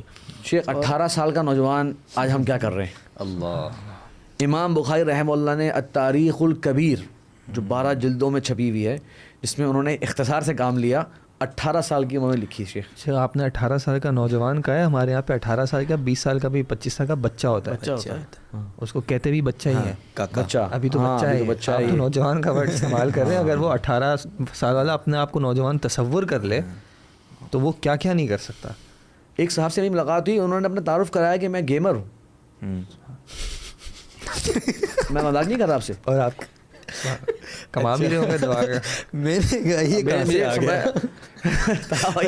میں بھی نہیں سمجھا. میں سمجھا تھا کہ پتہ نہیں کوئی وہ بہت ہی عظیم فیلڈ سے جڑے ہوئے شخصیت, مطلب آپ کیا کرتے ہیں, ہوتا ہے نا تعارف میں آپ کرتے ہیں, آپ کیا کرتے ہیں, میں جو کرتا ہوں, بولا باقی میں گیمر ہوں. اللہ اکبر. تو وہ اپنی ایک اسکل بتا رہے تھے لوگوں کو. کیا وقت آ گیا آپ تو ہنسی رکنی حال سے. تو میں بتا رہا ہوں کہ وہی آپ کی بات سے کہا نا کہ جب 22 سال کا بچہ ہوتا ہے تو مجھے فوراً سے ان کا یاد آ گیا کہ وہ واقعی وہ اچھا ہے, جوان تھے, اور کہا کہ میں گیمر ہوں, نا وہ پروفائل بن گئی ہے شاید. اور شیخ یہ اسی جو تعارف والی بات ہے نا, اس سے اگر اس کو ٹاپک کو میں ذرا سے لنک کروں, یہ انسان جس چیز کو اون کرتا ہے نا اس کو اپنی آئیڈینٹی بناتا ہے. آج آپ کسی سے پوچھیں نا تم کون ہو, کیا کرتے ہو, سب سے پہلے اپنا پروفیشن بتانے کی کوشش کرے گا. جی جی, کیونکہ اس کے ذہن میں یہی ہے کہ یار یہ میرا تعارف ہے. اصل وہ یہ نہیں بتائے گا کہ میں مسلمان ہوں, میری پہلی آئیڈینٹی ہے, کیونکہ وہی مقصد جو ہے میرا دنیا ہے. تو تم مجھے پہچانو گے کیسے, جب میں بتاؤں گا یار میں ڈاکٹر ہوں. میں عزت کس طرح سمجھتا ہوں, میں بتاؤں گا میں انجینئر ہوں. اس میں آر محسوس کروں گا کہ یار میں مسلمان ہوں. تو یہ جو آپ نے کہا میں گیمر ہوں, اس کا فخر سے اب وہ کہے گا کہ میں تو گیمر ہوں. اب واپس میرا خیال ہے ہم اسی بات پہ آتے ہیں جہاں سے ہم شروع ہوئے تھے. دیکھیں جب زندگی کا مقصد ڈیفائنڈ ہوتا ہے نا اور سامنے ہوتا ہے, تو پھر شیخ عبدالرزاق البدر جیسی شخصیات سامنے آتی ہیں کہ جن کا ذکر آپ نے کہا کہ ہمارے اساتذہ کے بھی وہ اساتذہ ہیں, اور آج کی تاریخ میں سینکڑوں کی تعداد میں مسجد نبوی میں وہ بیٹھ کے درس دے رہے ہیں, اور لوگ ان کے درس سن رہے ہیں. اور تھوڑا سا ہی ہم پیچھے چلے جائیں تو ہمیں یہ 3 ہمارے اس دور کے بڑے کہتے ہیں نا کہ مجتہد اور محدث اور فقیہ نظر آتے ہیں, شیخ ناصر الدین البانی اور شیخ عبداللہ بن باز اور شیخ محمد بن صالح عثیمین. برے صغیر میں آپ کو بڑے بڑے نام مل سکتے ہیں. اب یہ دیکھیں نا کہ ان کی ہم کہنا کہ واقعتاً اگر کامیابی ہے نا تو یہ زندگی ہے. مطلب ایسی دنیا کی اربوں خربوں کی پراپرٹیاں قربان ہیں اس طرح کی ایک زندگی پہ یار انسان کو وہ زندگی نصیب ہو جائے. شیخ البانی نے شیخ اپنی غالباً کتاب التعلیقات الحسان علی صحیح ابن حبان میں ذکر کیا ہے اس کے مقدمے میں کہ میں ابھی اپنی عمر کے 70 سال مکمل کر چکا ہوں, اور ورڈ انہوں نے لکھا کہ وَأَنَّ أَعْمَلُ بِجِدٍ وَنَشَاطٍ لَا مَثِلَ لَهُ, اس طرح کا کہ جملہ لکھا ہے کہ میں اتنی محنت اور اتنی توانائی کے ساتھ اس وقت کام کر رہا ہوں, اور باقاعدہ لکھا کہ میں دن میں 15 گھنٹے یا 16 گھنٹے بھول رہا ہوں, اتنے گھنٹے کام کرتا ہوں, اور 70 سے اوپر ان کی عمر ہو گئی تھی. یہ سمجھ میں آ گیا تھا پرپس آف لائف کہ یہ میں نے خدمت حدیث میں ہی اپنی پوری زندگی جو ہے وہ صرف کرنی ہے اور اسی میں زندگی گزارنی ہے. اور شیخ ایک مثال اس میں آخری میں ضرور دینا چاہوں گا کہ یہ ہمارے شیخ عبد المحسن عباد حفظہ اللہ بار بار اپنے درس میں ذکر کرتے تھے یہ بات, اور یہ 3-4 محدثین کے بارے میں آتا ہے, اور یہ جملہ سنیں بڑا سخت جملہ ہے شیخ اور بڑا عجیب جملہ ہے. کہتے ہیں ان کے بارے میں کہ ان کے معمولات, روٹینز اور روزمرہ کی ایک زندگی ایسی ہوتی تھی کہ لو قیل له ان ملک الموت ببابک لم یدری ماذا یزید من العمل, اگر ان سے کہہ دیا جائے کہ بھئی موت کا فرشتہ آ گیا ہے آپ کے دروازے پر, تو ان کو معلوم نہ ہوتا کہ میں کیا کام کروں ایکسٹرا, ابھی میں کیا کرنا چاہیے. سوچیں مجھے آپ کو معلوم ہو جائے کہ 1 گھنٹے بعد آپ کی موت کا وقت آ گیا, میں آپ کیا کیا کر رہے ہوں گے, نمازیں, دعائیں, فون, معافیاں, وصیتیں کیسے کر رہے ہوں گے نا. تو ان کے بارے میں کہا کہ, اور یہ کئی 3-4 محدثین کے بارے میں شیخ صاحب بتاتے ہیں, ان نام بھی دل سے نکل گیا ہمارے, ایسی زندگیاں تھیں ان کی, کیلکولیٹڈ لائف, اور اپنا پرپز سمجھ گئے, جان گئے کہ دنیا جو ہے نا کیا ہے, حقیقت ان کو سمجھ میں آ گئی نا. تو وہ یہ ہوتی تھی کہ بھائی کیا کریں گے, مطلب موت کا فرشتہ ہے نا, گویا کہ وہ اسی وقت ریڈی ہیں جانے کے لیے ریڈی. کون ہم میں سے کوئی تھوڑی سی بھی جو ہے وہ شورٹی دے سکتا ہے کہ یار میری زندگی ایسی گزر رہی ہے کہ جناب انشاءاللہ اگر چلا گیا تو فرسٹ کلاس ہے, کچھ مسئلہ نہیں ہے. سوچیں اتنی محنت انہوں نے کی ہے, یا ایک ہر کام مقصد سے کر رہے ہوتے ہیں. مقصد کے حوالے سے یعنی اگر دیکھا جائے تو ہمارے جو یہاں علماء ہیں, جن میں شاہ صاحب رحمہ اللہ کی اگر آپ زندگی دیکھیں, شاہ بدرالدین شاہ راشدی رحمہ اللہ, کس طرح انہوں نے پورے سندھ میں جو ہے وہ محنت کی ہے, اور کیا انہوں نے زندگی گزاری ہے, ایک ایک علاقے میں پہنچ کر جو ہے وہاں مسجد کا قیام, اور اس طرح جو سیلاب آیا تھا شاہ صاحب کی زندگی سے مجھے یاد آیا کہ سیلاب آیا تھا تو ایک ویڈیو نکلی کہ ایک کوئی شخص تھا, وہ کندھا دے رہا تھا ایک کشتی کو نا, اور وہ اس کو لے کے جا رہا تھا, پانی تھا ظاہر ہے, سب ڈوب گیا. تو اس نے اس ویڈیو میں بتایا کہ یہ دیکھ رہے ہیں کہ یہ جتنے یہاں پہ جو 8 گاؤں ہیں نا صحیح, یہ شاہ صاحب رحمہ اللہ کی دعوت پہ اہل حدیث ہوئے تھے. یعنی یہ پہلے ہندو تھے, ہندو سے یہ 8 گاؤں ایک عالم دین بدیع الدین شاہ راشدی کی دعوت پہ اہل حدیث ہوئے. اور کئی جگہ پہ شیخ کو بتاتے تھے کہ سواریں نہیں جا پاتی تھیں, وہ پیدل جاتے تھے وہاں پر, اور گدھوں پہ سفر کر کے جو ہے خچروں پہ سفر کر کے وہ علاقوں میں گئے ہیں. اور آپ بھی شیخ ہم نے سب ہمارا جانا ہوا تھا ہمارے MIRC کے مشائخ کے ساتھ تھر پار کر, تو واقعی جو نہیں گیا وہاں پہ وہ جب جائے گا تو دیکھتا ہے کہ ابھی تک کتنی ٹف لائف ہے. اور وہاں کے سب لوگ ہمیں کہہ رہے تھے کہ اب تو جناب روڈیں بن گئی ہیں, آسانیاں ہو گئی ہیں, اب تو بہت کام ہو گیا ہے ماشاءاللہ یہاں پر, کم از کم اس ایریا تک پہنچنے کا. اندر جا کے صرف گاڑیاں ہیں الگ طرح کے, اور کئی جگہ پہ ہم لوگ گئے باقاعدہ, بتایا یہ مسجد جو ہے یہ شاہ صاحب نے اس کی بنیاد رکھی. ہم لوگوں نے 2-3 جگہ پہ نمازیں پڑھی الحمدللہ. یہ شیخ صاحب وہاں تک ہم پہنچے ہیں, میں کہا 2-3 گاڑیاں بدل کے, اور وہ ایک خاص جیپ جو وہاں چلتی ہے اس میں بیٹھ کے, آلموسٹ کیکڑے میں نہیں بیٹھے تھے, کیکڑے میں بیٹھتے ہوتا تھا, اب ہوتا ہے ابھی بھی ہوتے ہیں. تو وہ یہ پتہ نہیں اس جیپ خاص وہاں پہ ہوتی ہے, اس میں بیٹھے تھے ہم لوگ. انہوں نے بتایا تھا کہ اس کے آگے تھوڑا سا قریب انڈیا کا بارڈر ہے راجستھان کا, اس کے بھی قریب تک ہم جہاں پہ گئے تھے وہاں بھی ایک مسجد تھی. انہوں نے کہا یہ شاہ صاحب. اب وہ اس وقت کیسے پہنچے, ابھی ہم لوگ وہاں پہنچتے ہوئے ہماری حالت جیسے کہتے ہیں خراب ہو گئی تھی. ہم نے کہا بس دیکھ لیا ذرا میرے خیال سے گاڑی گھما لو تو اچھا ہے بھائی ہمارا صبح سے. شاہ صاحب جو تھے کوئی سماجی کارکن نہیں تھے, شاہ صاحب ایک متبحر فی العلم عالم دین تھے. یعنی سماجی کارکن سے مراد صرف یہ نہیں تھا کہ ان کے پاس بہت وقت تھا اور صبح یہاں نکل گئے شام یہاں پہنچ گئے, بلکہ اس کے ساتھ ساتھ ایک علم کا سمندر تھے. ہمیں پتہ ہونا چاہیے کہ حرمین میں یا حرم مکی میں درس دیا کرتے تھے شاہ صاحب رحمہ اللہ, اور شیخ بن باز رحمہ اللہ سے خاص شیخ کا تعلق تھا, اور ان کا بڑا شیخ صاحب احترام کرتے تھے. اور وہ میرے خیال سے غالباً ان کے ہی اذن پر وہاں پہ انہوں نے حرم مکی میں جو ہے بہت بڑی لائبریری ہے سعید آباد میں شیخ صاحب کی, بہت اونچا مقام ہے, اور باقاعدہ یعنی کہ امت کے کبار علماء کے اندر ان کا شمار ہوتا ہے. علماء کی محنتوں کا تذکرہ ہو رہا تھا, تو ابن باز رحمہ اللہ کا کافی تذکرہ ہوا. مجھے ذرا موقع ملا الحمدللہ. شیخ کے ڈائریکٹ شاگرد تھے عبد الرحمن عجلانی رحمہ اللہ, وہ زندہ ہیں شیخ. شیخ عبد الرحمن عجلان, ہاں ہاں ہاں صحیح سمجھ گیا. یہ ہر روزانہ درس دیتے ہیں روزانہ. ماشاء تو اللہ. ان سے ذرا ملاقات کا موقع ملا. شیخ کہتے ہیں کہ میں نے شیخ سے ڈائریکٹ پڑھا ہے, اور وہ ہمارے کلاس چل رہی تھی تو وہ لڑکے تھوڑا تھک گئے, تو انہوں نے کہا چلو ریسٹ کر لو. پھر ریسٹ کرتے کرتے پھر قصہ سناتے ہیں کہ ابن باز رحمہ اللہ کے پاس ہم پڑھا کرتے تھے, فجر کے بعد درس شروع کرتے تھے, اور 12 بجے تک وہ جس ٹانگ پر بیٹھ گئے ہیں نا, اس ٹانگ کو اٹھاتے نہیں تھے. اور شیخ ارشاد اللہ قصری صاحب کا یاد ہے آپ کو, ہم آ رہے تھے شیخ کے ساتھ, شیخ نے کہا میں نے سیر اعلام النبلاء جو ہے وہ سفر میں پڑھی ہے, پوری سیر اعلام النبلاء. اس طرح وہ اپنے مطلب کسی بھی وقت کو ضائع نہیں کرتے ہیں, ٹھیک ہے, اور مستقل محنت کے ساتھ جو ہے وقت. شیخ ارشاد صاحب کی یاد آیا, انہوں نے بتایا تھا کہ ہم جب جوانی میں پڑھتے تھے نا, تو ہمیں یہ بات سن کے کہ بندہ پڑھ کے تھک جاتا ہے نا, یہ ہمیں سمجھ ہی نہیں آتی تھی. کہتے تھے کہ بندہ پڑھ کے تھک کیسے جاتا ہے, واللہ یہ شخص نے بتایا ہمیں کہ ہم تو کہہ رہے ہیں پوری رات پڑھتے تھے, کہہ رہے ہیں, اور ہمیں لگتا تھا کہ پتہ نہیں یہ لوگ تھکتے کیسے ہیں پڑھنے سے. تو کہہ رہے ہیں ہم تو تھکتے نہیں تھے پڑھنے سے, کبھی نہیں ہوتا کہ پڑھ کے تھک گئے. تو یہ واقعی آج کی مثالیں بھی بہت ہیں. اور ابن تیمیہ رحمہ اللہ کا اگر سے ذکر کر دیں اس سے مناسبت سے, ابن قیم بہت ہے, مطلب ایک میں مثال اس میں کہنا چاہوں گا, پوری اگر ہو جائے. ابن قیم رحمہ اللہ کے بارے میں آتا ہے کہ جب وہ اور ان کے دیگر ساتھی جو اسٹوڈنٹس تھے شیخ ابن تیمیہ رحمہ اللہ کے, کہتے ہیں جب ہمارا آس پاس کے لوگوں کی باتیں سن کے اور حالات دیکھ کے, اور جو ایک اس زمانے کے اندر تصوف کے لوگوں کا غلبہ تھا, اور جو ہے صحیح عقیدے سلفی عقیدے والے حضرات پر بڑا سختیاں ہوتی تھیں. نہیں, وہ تتاریوں والے سے بات نہیں کر رہے تھے, وہ اس کے بعد اہل شام کے اندر جو مسائل تھے وہ والی. تو کہہ رہے ہیں جب دل بڑا اداس ہو جایا کرتا اور مورال جسے ڈاؤن ہو جایا کرتا نا, تو ہم ہمت اور عزیمت لینے کے لیے ابن تیمیہ رحمہ اللہ سے جیل میں ملنے جایا کرتے.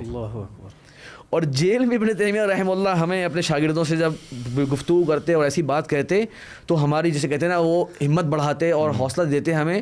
وہ جیل میں تھے اس وقت, اور ہمیں حوصلہ دیتے اور ہماری ہمت بڑھاتے کہ ہم جسے کہتے ہیں نا دوبارہ سے ایک طاقتور ہو کے نا معاشرے میں لوٹتے.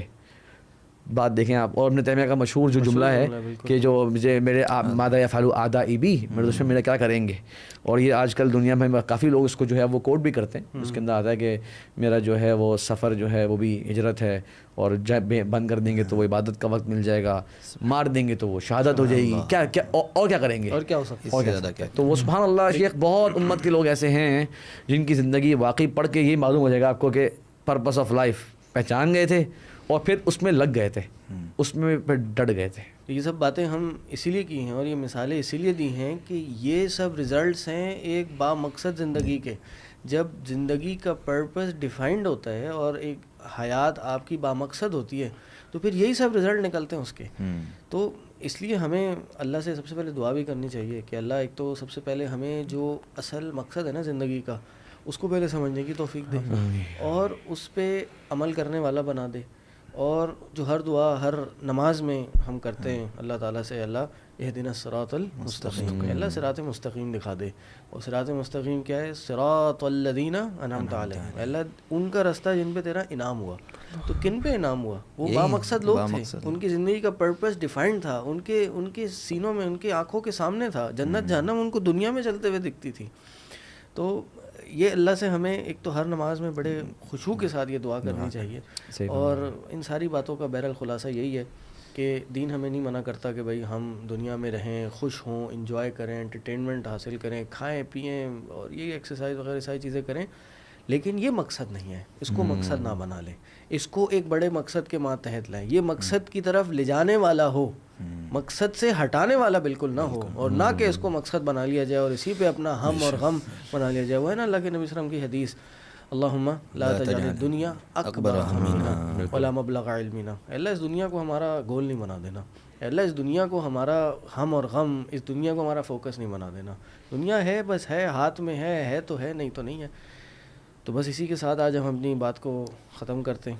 اللہ سے دعا ہے اللہ تعالیٰ جو باتیں سیکھیں سمجھیں اس کو ہمارے لیے نفع مند بنا دے, اور شیخ کا آپ کا آنا ہمارے لیے مبارک رہا قبول کرے. تو اللہ ہمارا یہ تھوڑی سی وہ ہو گئی, ذرا زیادہ گفتگو کر دی بس, کہ وہ بات وہی ہے کہ پھر اللہ تعالیٰ پردہ رکھے اور حجت بھی بڑھ جاتی ہے زیادہ بولنے سے.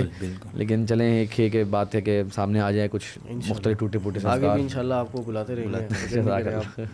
اللہ دعا کرے اللہ تعالیٰ ہمارا بیٹھنا قبول کرے. آخر دعوانا الحمدللہ رب العالمین. سبحانک اللہم و بحمدک اشہد ان لا الہ الا انت استغفرک و اتوب الیک. السلام علیکم و رحمۃ اللہ وبرکاتہ. وعلیکم السلام و رحمۃ اللہ وبرکاتہ. كتاب الرسل